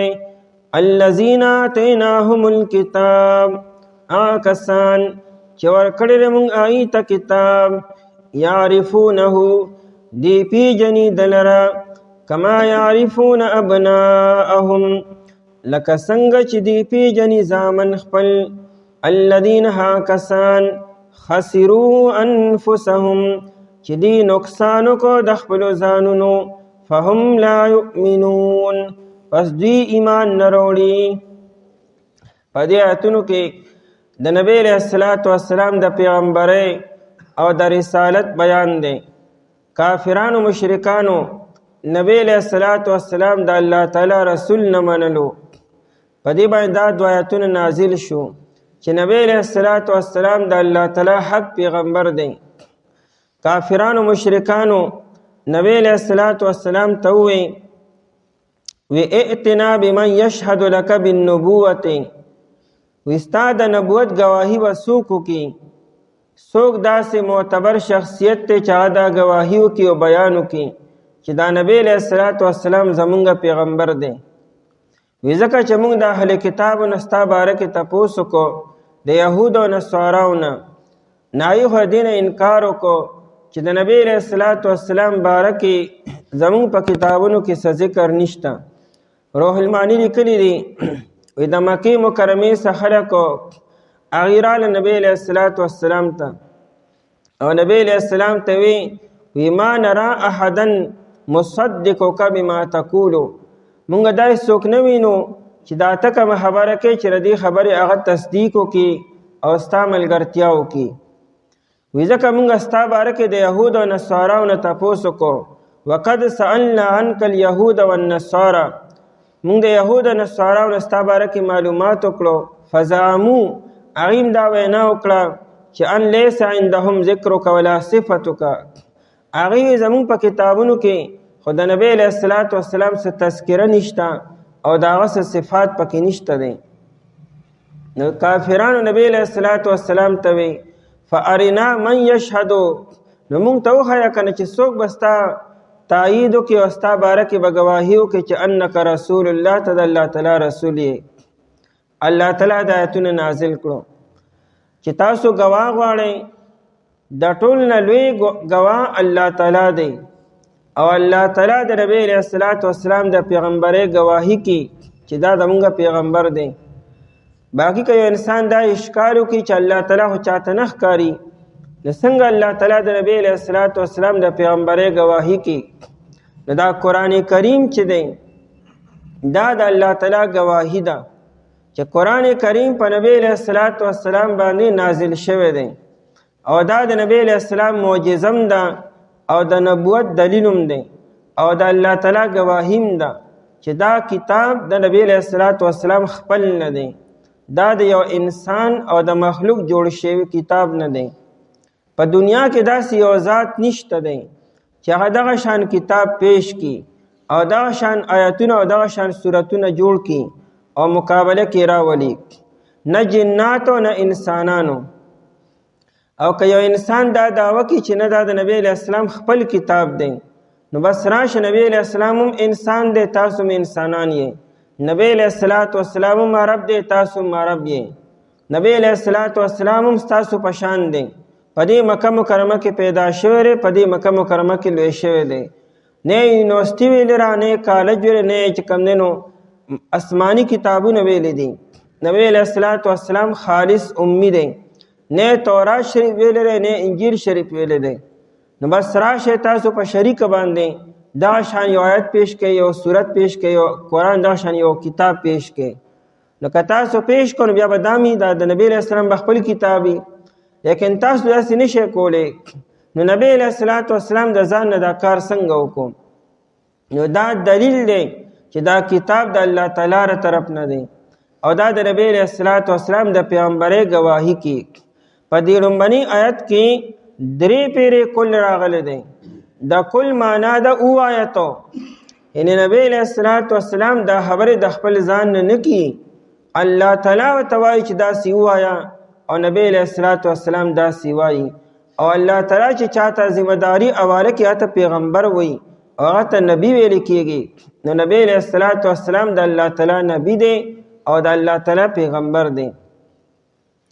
او باقی چې یهود او نصاراو د نبی علیه الصلاة والسلام د ذکر نه، د تذکرې نه او د اوصافو نه انکار وکړو چې دا نبی نه دی، نو قرآن کریم دای جواب وکړو، وی دا یهود او نصارا نبی علیه الصلاة والسلام داسې پیژني لکه څنګه چې دی خپل زامن پیژني.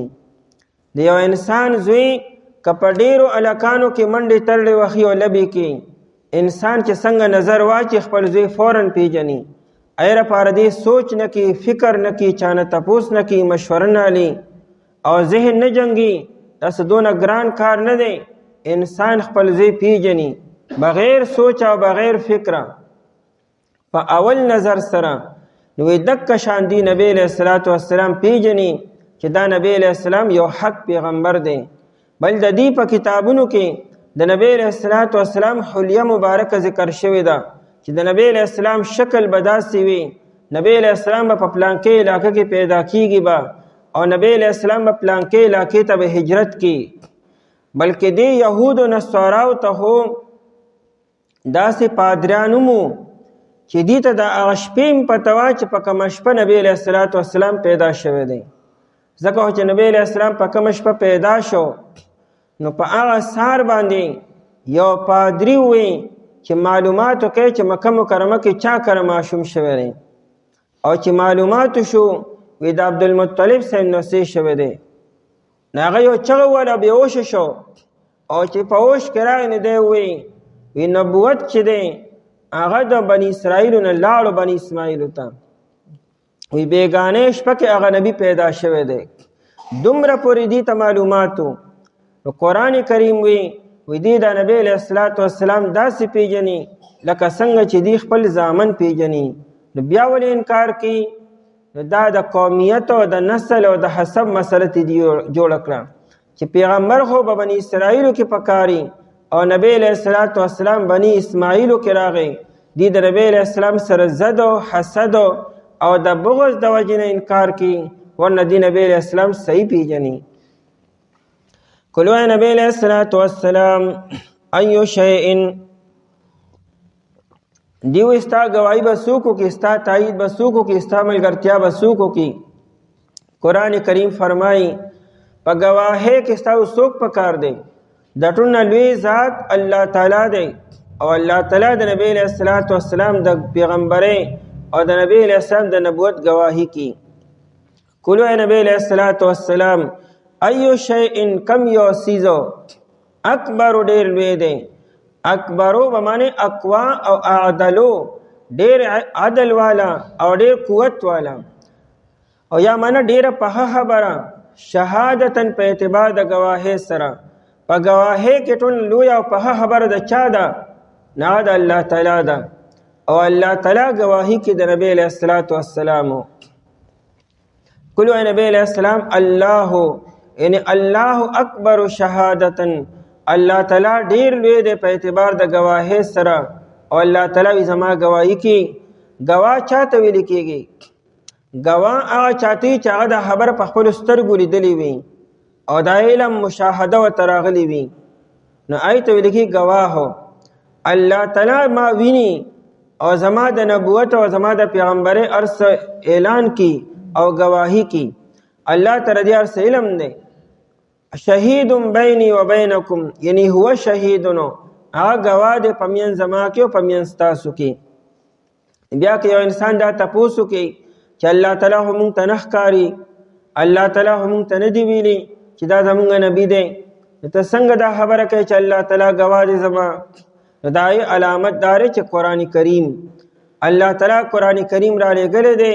دا قرآن کریم یو دستاویز دی، دا یو توثیق دی د نبی علیہ السلام د رسالت او د نبوت د صداقت بیان کی.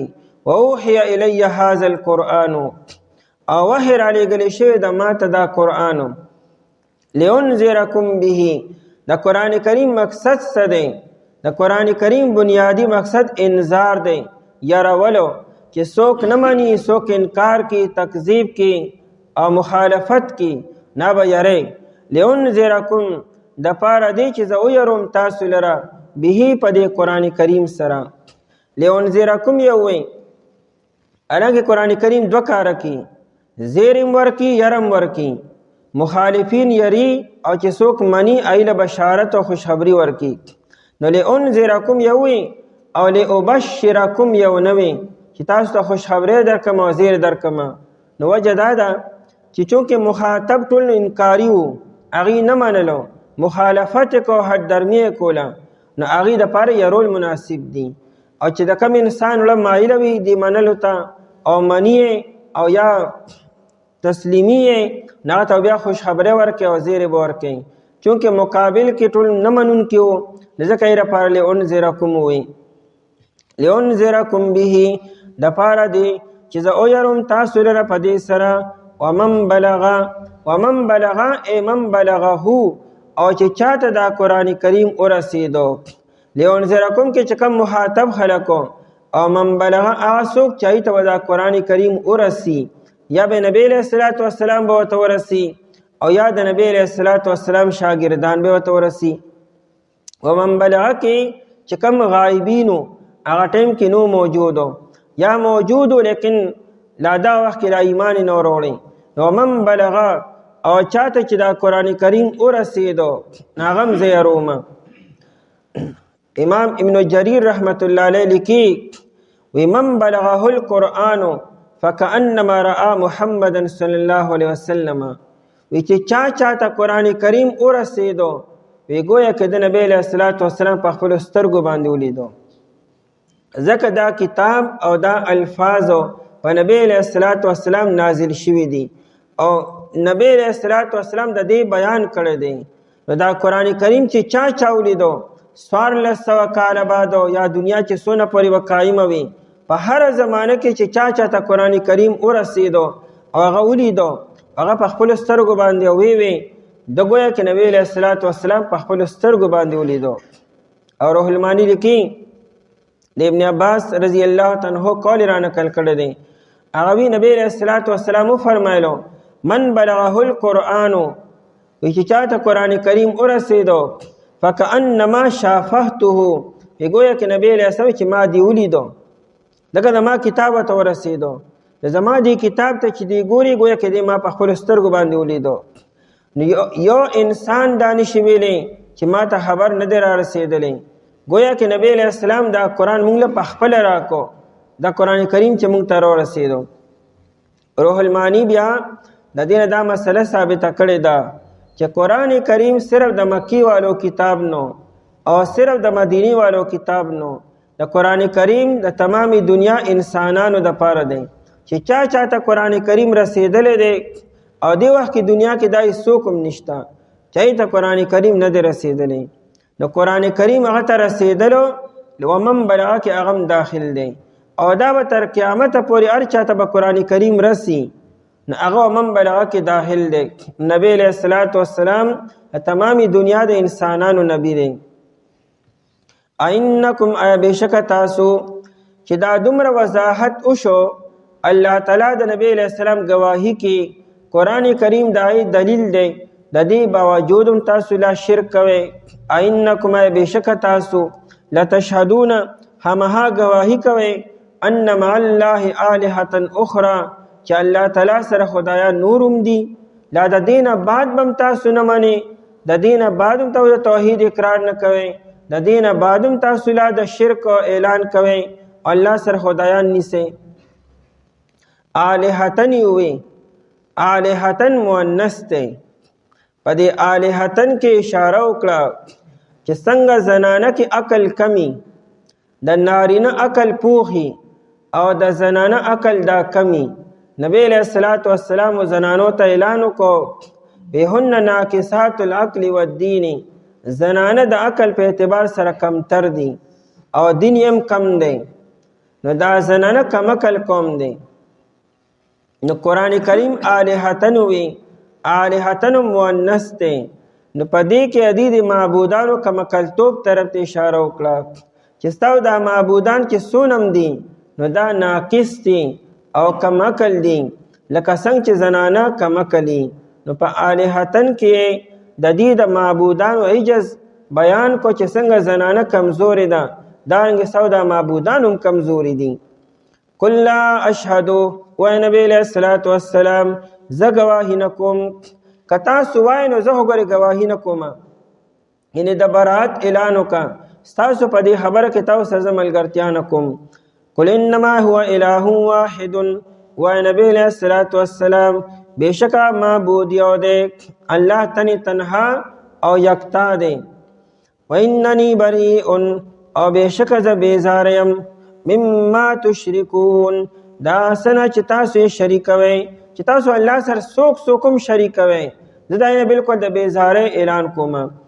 الذین آتیناهم الکتاب دې کې جواب دی چې دی وی چې یهود او نصاراوي چې موږ نبی علیه السلام نه پیژنو او د نبی علیه السلام ذکر هو په تورات او په انجیل کې نشته دی قرآن دای جواب کې الذین آتیناهم الکتاب کسان چې ورکړل موږ ایت کتاب یعرفونه دی پیژني دی لره چا لره پیژني نو یادا چې یعرفونه دی پیژني دی قرآن کریم لره یا یعرفونه دی پیژني نبی علیہ السلام لره یا دی پیژني دی توحید لره او یا دی پیژني دا نبی علیہ السلام باندې چې الله تعالی سره نازل کړي دي. کما یعرفون ابناءهم لکه څنګه چې دی پیژني زامن خپلو چې څنګه د زامن په پیژندلو کې انسان ته غلطي نه راځي او د چا نه تپوس نه کوي مشوره نه کوي او سوچ او فکر نه کوي په اول نظر سره انسان خپل زوی پیژني دغه شان دي دا نبی علیه السلام پیژني. او قرآن کریم دا وایي چې لکه څنګه دی خپل زامن پیژني او داسې ونه وي لکه څنګه چې زامن خپل پلاران پیژني. پلار چې څنګه زوی پیژني دا خبره وکړه او دا یې ونه چې لکه څنګه زوی خپل پلار پیژني. وجه دا ده چې زوی ته خپل پلار پوره نه معلومو، ځکه زوی خو چې څه په هوش او حواس باندې پوهېږي نه بعد د خپل پلار وپېژني، او پلار خپل زوی د اول ورځې نه پېژني. ماشوم خو د په لاسو کې پیدا شي او د په لاسو کې لوی شي، لیکن زوی ته خو خپل پلار د اول نه نه معلومو. هغه چې ماشوم د 100 کالو شو بیا دی ګوري چې دا ما پلار دی، لیکن پلار ته په خپل زوی پېژندلو د اول د ورځې نه کېږي. نو ځکه کامل طریقه بیان کړه چې څنګه پلار خپل زوی پېژني دغه شان دي د نبی علیه السلام او یا قرآن کریم او یا را توحید پېژني. عمر رضی الله تعالی عنہ د عبدالله بن سلام رضی الله تعالی عنہ نه تپوس وکړو. روح المانی لیکلی دی عبدالله بن سلام رضی الله عنہ د تورات ډېر لوی عالم او دی مسلمان شو. نو عمر رضی الله عنہ دا نه تپوس وکړو یره قرآن کریم کې دا آیت دی چې دا اهل کتاب نبی علیہ السلام داسې پیژني لکه چې څنګه خپل زامن پیژني. نو ته هم د تورات یو لوی عالم وی، نو تام چې نبی علیہ السلام په اول نظر ولیدو نو آیا تا نبی علیہ السلام وپېژندو چې دا حق پیغمبر دی او که نه؟ نو عبدالله بن سلام رضی الله تعالی عنہ وی چې نبی علیہ السلام چې څنګه دی که نه دک شان اوصاف په تورات کې موجود دي. د نبی علیہ السلام د احولیا او صفات ټول پټوله په تورات کې موجود دي. نو دا اهل کتاب نبی علیہ السلام بالکل داسې پیژني لکه څنګه چې خپل زامن پیژني. او بیا عبدالله بن سلام رضی الله عنه وی زه ته د خپل ځان خبره کومه، وی ما ته په خپل زوی کې شک کېدی شي چې کېدی شي ما بیبي ما سره خیانت کړي، لیکن د نبی علیہ السلام باره کې ما ته شک نه دی. عمر رضی الله تعالی عنہ آته دعا وکړه چې تا رښتیا وایې تا د حق موافقت وکړو. د نبی علیہ السلام په پیژنګلو کې هیڅ قسمه شک او شبه دي ته نه وه. دا دی چې نه منلو دا صرف د حسد د وجې نه او د بغض د وجې نه. الذین کسان خسروا انفسهم چې دی نقصان وکړو د خپلو ځانونو. دلته بیا خسیرو وروړو، خساره دی ته وایي چې یو تاجر ګټم بیلی او سرمایم بیلی، د سرمایې تاوان وکړي اته خساره ویل کېږي. دی نقصان وکړو د خپلې خساره یې وکړه، استعداد او قوت او صلاحیتونه خپله ضایع کړو. خسروا انفسهم چې دی نقصان وکړو د خپلو ځانونو، فهم لا یؤمنون پس دی ایمان نه راوړي. یعنې د ایمان د نه راوړو وجه دا نه ده چې نبی علیه السلام کې څه کمی دی یا د نبی علیہ السلام په دعوت کې څه کمی دی. د نبی علیہ السلام د طرف نه څه کمی نشته دی، کمی په دې کې دی چې دی خپل استعداد او قوت او هغه څه خراب کړو ضایع کړو. وایي نبی علیہ السلام کم یو څه ډېر لوی دی په اعتبار د ګواهۍ سره. وایي نبی علیہ السلام الله تعالی ګواه دی په منځ ما کې په منځ تاسو کې او وحی کړی شوی ماته دا قرآن دپاره دی چې تاسو ویرم په دې سره او هغه چا لره چې دا قرآن ورته ورسېدو. آیا بېشکه تاسو هماغه ګواهي کوئ چې الله تعالی سره دي معبودان نورو؟ وایي نبی علیه السلام زه ګواهي نه کوم د دې خبرې. وایي نبی علیه السلام بېشکه معبود یو دی او یقینا زه بیزار یم د هغه څه نه چې تاسو یې شریکوئ. هغه کسان چې ورکړی موږ ته کتاب دی پیژني د لره لکه څنګه چې دی پیژني خپل زامن. هغه کسان چې دی نقصان وکړو د خپلو ځانونو پس دی ایمان نه راوړي.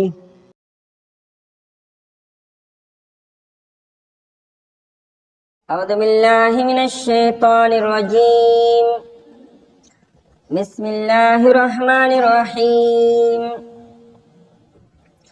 قل أي شيء أكبر شهادة قل الله شهيد بيني وبينكم وأوحي إلي هذا القرآن لأنذركم به ومن بلغ أئنكم لتشهدون أن مع الله آلهة أخرى قل لا أشهد قل إنما هو إله واحد وإنني بريء مما تشركون الذين آتيناهم الكتاب يعرفونه كما يعرفون أبناءهم الذين خسروا أنفسهم فهم لا يؤمنون قل اوے پیغمبر علیہ الصلوۃ والسلام ایو شیء اکبر کم یو سی ډیر لوی دی شهادتن په اعتبار د گواهی سره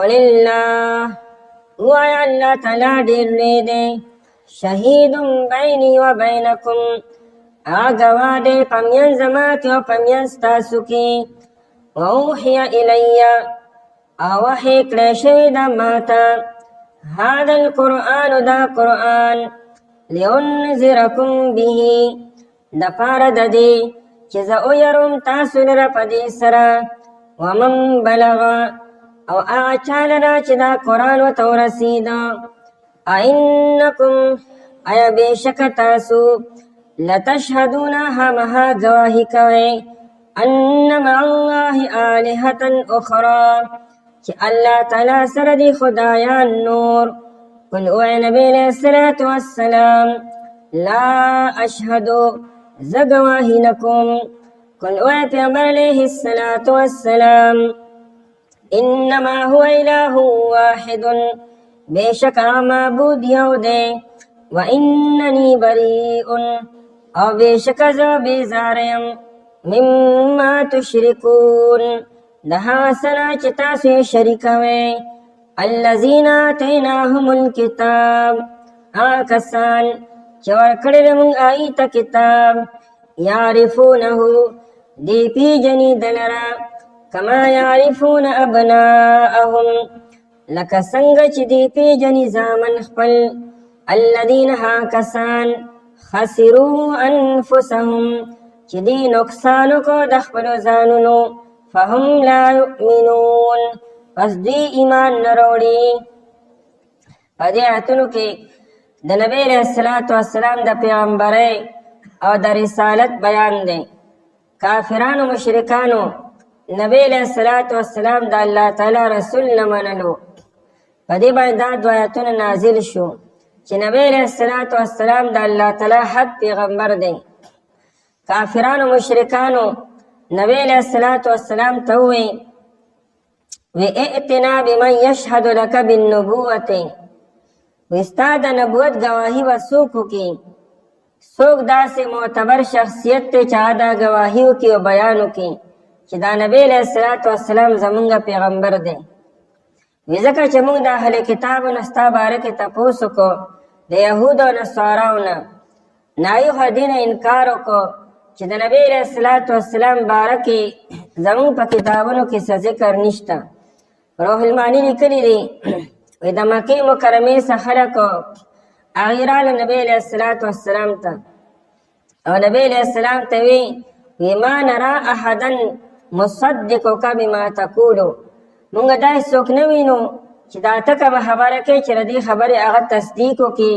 او ستا ملګرتیا وکړي وی ځکه مونږ ستا باره کې د یهودو او نصاراو نه تپوس وکړو وقد سألنا عنک اليهود والنصارى مونږ د یهودو او نصاراو نه ستا باره کې معلومات وکړو فزعموا هغوی دا وینا وکړه چې ان لیس عندهم ذکرک ولا صفتک هغوی زمونږ په کتابونو کې خو د نبی علیہ الصلوۃ والسلام څه تذکره نشته او د هغه څه صفات پکې نشته دی نو کافرانو نبی علیہ الصلوۃ والسلام ته وی فارنا من یشهد نو موږ ته وښیه که نه چې څوک به ستا تایید وکړي او ستا باره کې به ګواهي وکړي چې انک رسول الله ته د الله تعالی رسول یې الله تعالی د آیتونه نازل کړو چې تاسو ګواه غواړئ د ټول نه لوی ګواه الله تعالی دی او الله تعالی د نبی علیہ الصلوۃ والسلام د پیغمبرۍ ګواهي کې چې دا زموږ پیغمبر دی باقي که انسان دا اشکال وکړي چې الله تعالی خو چاته نه ښکاري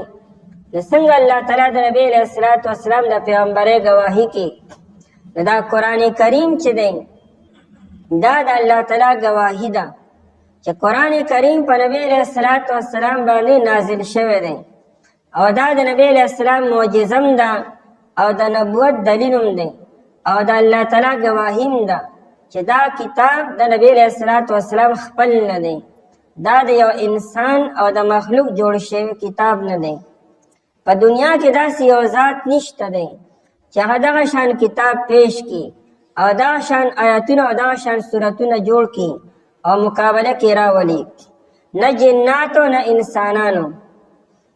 او که یو انسان دا دعوه کوي چې نه دا د نبی علیہ السلام خپل کتاب دی، نو بس راشه نبی علیہ السلام هم انسان دی، تاسو هم انسانان یې. نبی علیہ السلام هم عرب دی، تاسو هم عرب یې. نبی علیہ السلام هم ستاسو په شان دی. په دې مکه مکرمه کې پیدا شوی دی، په دې مکه مکرمه کې لوی شوی دی. نه یونیورسټي ویلې را، نه کالج ویلې، نه چې کوم دی نو آسماني کتابونه ویلې دي. نبی علیہ السلام خالص امی دی، نه تورات شریف ویلې دی، نه انجیل شریف ویلې دی. نو بس راشه تاسو په شریک باندې دا شان یو آیت پیش کړئ، یو سورت پیش کړئ، یو قرآن دا شان یو کتاب پیش کړئ. نو که تاسو پیش کړو بیا به دا مې دا د نبی علیہ السلام به خپل کتاب وي، لیکن تاسو داسې نشئ کولی. نو نبی علیہ السلام د ځان نه دا کار څنګه وکړو؟ نو دا دلیل دی چې دا کتاب د الله تعالی له طرف نه دی، او دا د نبی علیہ السلام د پیغمبرۍ گواهی کې. په دې لومړني آیت کې 3 پیرې کل راغلی دی. دا کل معنا د او آیتو، یعنی نبی علیہ السلام دا خبرې د خپل ځان نه نه کی، الله تعالی ورته وایي چې داسې ووایه، او نبی علیہ السلام داسې وایي. او الله تعالی چې چاته ذمہداري حواله کړي هغه ته پیغمبر وایي، او هغه ته نبی ویل کېږي. نو نبی علیہ السلام د الله تعالی نبی دی او د الله تعالی پیغمبر دی. او باقی چې یهود او نصاراو د نبی علیہ السلام د ذکر نه، د تذکرې نه او د اوصافو نه انکار وکړو چې دا نبی نه دی، نو قرآن کریم دا یې جواب وکړو، وی دا یهود او نصارا نبی علیہ السلام داسې پیژني لکه څنګه چې دی خپل زامن پیژني. د یو انسان زوی که په ډېرو هلکانو کې منډې ترړې وهي او لبې کې، انسان چې څنګه نظر واچي خپل زوی فوراً پیژني. ایره پاره دې سوچ نه کی، فکر نه کی، چانه تپوس نه کی، مشوره نه لي، او ذهن نه جنګي. داسې دونه ګران کار نه دی. انسان خپل زوی پیژني بغیر سوچ او بغیر فکره، په اول نظر سره. نو دکه شان دی نبی علیہ السلام پیژني چې دا نبی علیہ السلام یو حق پیغمبر دی. بل د دې په کتابونو کې د نبی علیہ السلام حلیه مبارکه ذکر شوې ده چې د نبی علیہ السلام شکل به داسې وي. نبی علیہ السلام په پلانکې علاقه کې پیدا کیږي به، او نبی علیہ السلام په پلانکې علاقې ته به هجرت کی. بلکې دې یهود او نصاراو ته هو داسې پادریان وو چې دې ته د هغه شپې پته وه چې په کومه شپه نبی علیہ السلام پیدا شوی دی. ځکه چې نبی علیہ السلام په کومه شپه پیدا شو، نو په هغه سهار باندې یو پادري وی چې معلومات وکړي چې مکه مکرمه کې چا کره ماشوم شوی دی. او چې معلومات شو وی د عبدالمطلب صاحب نسې شوی دی. نو هغه یو چغه وله بېهوشه شو، او چې په هوش کې راغی نو دی وی نبوت چې دی هغه د بني اسرائیلو نه لاړو بني اسماعیلو ته، وی بیګانې شپه کې هغه نبی پیدا شوی دی. دومره پورې دې ته معلوماتو. نو قرآن کریم وی دې د نبی علیہ السلام داسې پیژني لکه څنګه چې دې خپل زامن پیژني. نو بیا ولې انکار کوي؟ دا د قومیت او د نسل او د حسب مسله ته جوړه کړه چې پیغمبر خو به بني اسرائیلو کې پکاري، او نبی علیہ السلام بني اسماعیلو کې راغی. دې د نبی علیہ السلام سره زد او حسد او د بغض د وجې نه انکار کوي، ورنه دې نبی علیہ السلام صحیح پیژني. قلو اے نبی علیہ السلام ایو شیئن، دیو استا گواہی بسوکو کی، استا تائید بسوکو کی، استا ملگرتیا بسوکو کی. قرآن کریم فرمائی پا گواہے کی استا سوک پکار دے. دٹون لوی ذات اللہ تعالیٰ دے، او اللہ تعالیٰ دا نبی علیہ السلام دا پیغمبرے او دا نبی علیہ السلام دا نبوت گواہی کی. قلو اے نبی علیہ السلام ایو شیئن کم یو سیزو اکبرو دیر لوی دے. اکبرو بمانے اقوا او اعدلو، دیر عدل والا او دیر قوت والا، او یا مانا دیر پہا خبرا شہادتن پہ اعتبار دا گواہے سرا. پا گواہے کے تون لویا او پہا خبر دا چا دا؟ نا دا اللہ تعالیٰ دا. او اللہ تعالیٰ گواہی کی دا نبی علیہ السلام.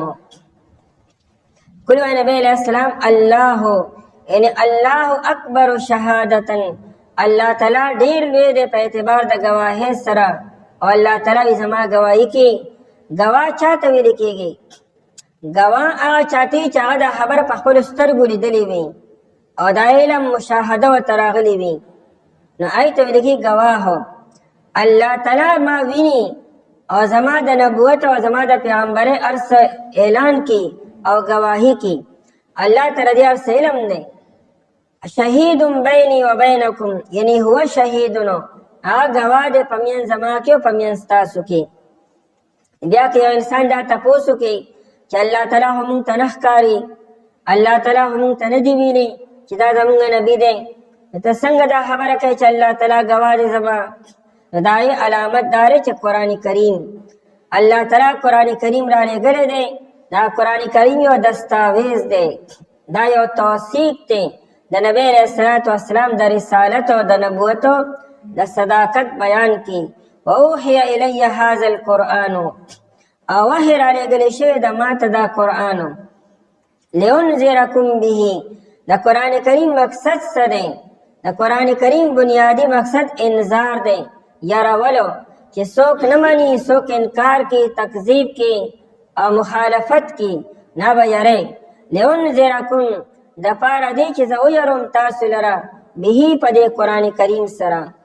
لأنذرکم یو وی، ارنګ قرآن کریم دو کاره کی، زیرم ورکی، یرم ورکی.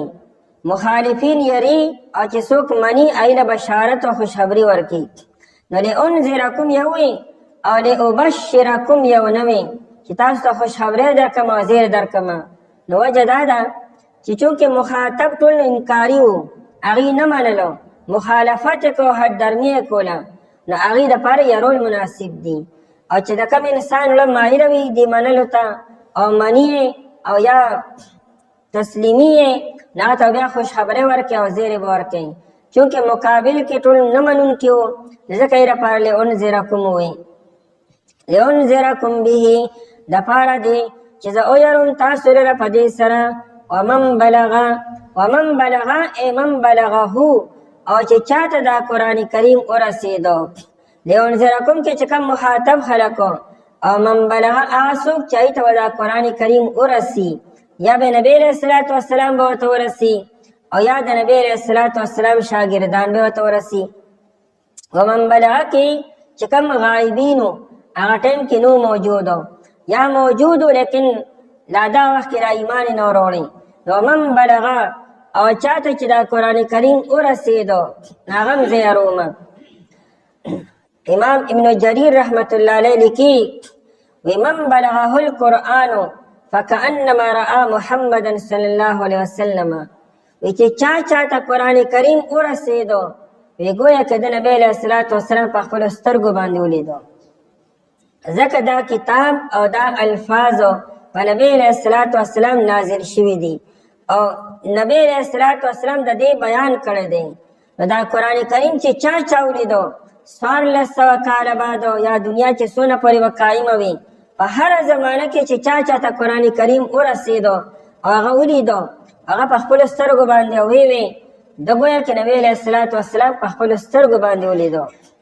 او روح المانی لیکي، د ابن عباس رضی الله عنه قول را نقل کړی دی. هغه وی نبی علیه الصلاة والسلام وفرمایلو، من بلغه القرآن، وی چې چاته قرآن کریم ورسېدو، فکأنما شافهته، گویا کې نبی علیه السلام چې ما دی ولیدو، دغه د ما کتاب ورته ورسېدو، زما دې کتاب ته چې دی ګوري گویا کې دی ما په خپلو سترګو باندې ولیدو. یو انسان دا نشي ویلی چې ما ته خبر نه دی را رسېدلی. گویا کې نبی علیه السلام دا قرآن مونږ له پخپله راکو، دا قرآن کریم چې مونږ ته راورسېدو. روح المانی بیا د دې نه دا مسله ثابته کړې ده چې قرآن کریم صرف د مکی والو کتاب نو او صرف د مدینی والو کتاب نو، د قرآن کریم د تمامی دنیا انسانانو دپاره دی. چې چاته قرآن کریم رسېدلی دی او دې وخت کې دنیا کې دا هېڅوک هم نشته چې ته قرآن کریم نه دی رسېدلی. د قرآن کریم هغه ته رسېدلو، ومن بلغه کې هغه هم داخل دی او دا به تر قیامته پورې هر چاته به قرآن کریم رسي، نو هغه ومن بلغه کې داخل دی. نبی علیه الصلاة والسلام د تمامي دنیا د انسانانو نبی دی. اینکم بشک تاسو چې دا دومره وضاحت وشو الله تعالی د نبی علیہ السلام گواهی کې قرآن کریم دای دلیل دی د دې باوجود هم تاسو لا شرک کوئ اینکم بشک تاسو لتشهدون همها گواهی کوئ ان مع الله آلهة اخرى چې الله تعالی سره خدایان نورم دي دا د دین بعد بم تاسو نه منئ د دین بعد هم ته توحید اقرار نه کوئ د دین بعد هم تاسو لا د شرک اعلان کوئ الله سره خدایان نیسئ آلهتن وی آلهتن مؤنث دی په دې آلهتن کې اشاره وکړه چې څنګه زنانه کې عقل کمی د نارینه عقل پوخي او د زنانه عقل دا کمی نبی علیہ الصلوۃ والسلام زنانو ته اعلان وکړ بهن ناقصات العقل والدین زنانه د عقل په اعتبار سره کمتر دي او دین یې کم دی نو دا زنانه کم عقل قوم دی نو قرآن کریم آلهتن وی آلهتن مؤنث دی نو په دې کې د معبودانو کم عقلتوب طرف ته اشاره وکړه چې ستاسو دا معبودان چې څونم دي نو دا ناقص دي او کم عقل دي لکه څنګه چې زنانه کم عقل دي نو په آلهتن کې د دې د معبودانو عجز بیان کو چې څنګه زنانه کمزورې ده دارنګه ستاسو دا معبودان هم کمزورې دي قل لا اشهدو وای نبی علیہ الصلوۃ والسلام زه گواهی نکوم کتا سوای نو زه وګړي گواهی نکوم یعنی د برات اعلان وکا ستاسو په دې خبره کې تاسو سره ملګرتیا نکوم قل انما هو اله واحد وای نبی علیہ الصلوۃ والسلام بشکا معبود یو دی الله تنی تنها او یکتا دی واننی بریء او بشک ز بیزارم مما تشرکون دا سنه چې تاسو شریکوي چې تاسو الله سره څوک هم شریکوي دا یې بالکل د بیزارۍ اعلان کوم الذین آتیناهم الکتاب دې کې جواب دی چې دی وی چې يهود او نصاراوي چې موږ نبی علیہ السلام نه پیژنو او د نبی علیہ السلام ذکر هو په تورات او په انجیل کې نشته دی قرآن دای جواب کې الذین آتیناهم الکتاب آکسان چې ورکړل موږ ایت کتاب یعرفونه دی پیجنی دی لرا چا لرا پیجنی نو یادا چې یعرفونه دی پیجنی دی قرآن کریم لرا یا یعرفونه دی پیجنی نبی علیہ السلام لرا یا دی پیجنی دی توحید لرا او یا دی پیجنی دا نبی علیہ السلام باندې چې الله تعالی سره نازل کړی دی کما یعرفون ابناءهم لکه څنګه چې دی پیجنی زامن خپلو چې څنګه د زامن په پیژندلو کې انسان ته غلطي نه راځي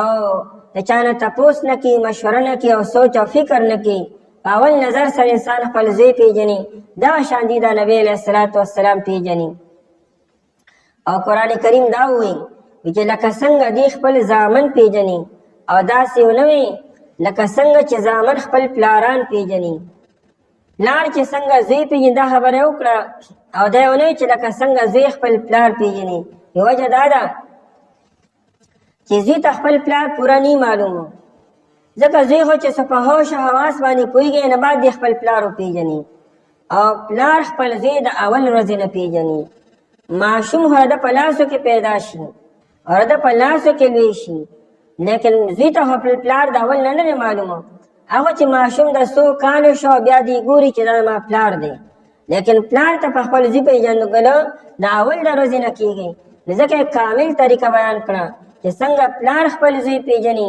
دغه شان دي د نبی علیہ السلام او یا قرآن کریم او یا را توحید پیژني عمر رضی الله تعالی عنہ د عبد الله بن سلام رضی الله تعالی عنہ تاسو کو روح المانی لیکلی دی عبد الله بن سلام رضی الله عنہ د تورات ډېر لوی عالم او دی مسلمان شو نو عمر رضی الله عنہ دا نه تاسو کو یره قرآن کریم کې دا آیت دی چې دا اهل کتاب نبی علیہ السلام داسې پیژني لکه چې څنګه خپل زامن پیژني نو ته هم د تورات یو لوی عالم وې نو تام چې نبی علیہ السلام په اول نظر ولیدو نو آیا تا نبی علیہ السلام وپېژندو چې دا حق پیغمبر دی او که نه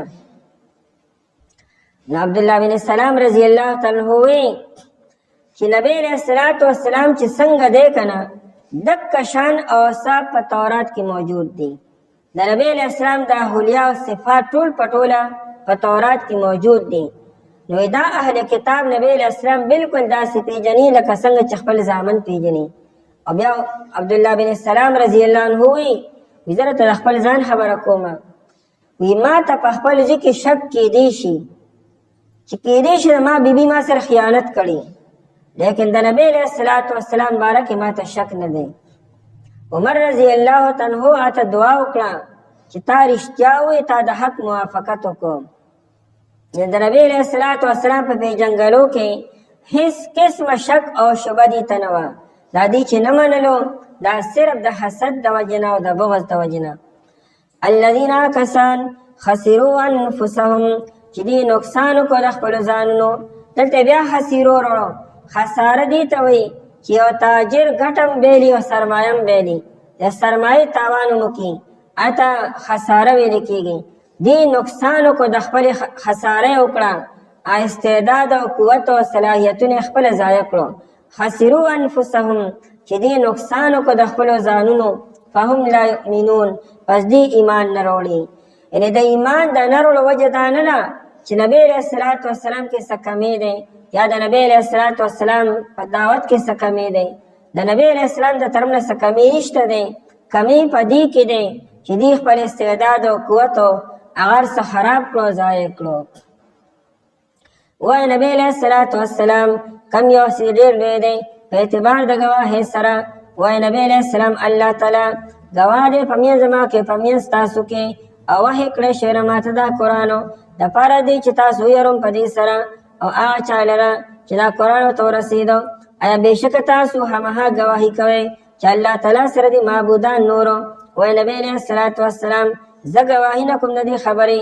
وایي نبی علیه السلام بېشکه معبود یو دی او یقینا زه بیزار یم د هغه څه نه چې تاسو یې شریکوئ. هغه کسان چې ورکړی موږ یې ته کتاب دې پیژني د لره لکه څنګه چې دې پیژني خپل زامن. هغه کسان چې دې نقصان وکړو د خپلو ځانونو پس دې ایمان نه راوړي.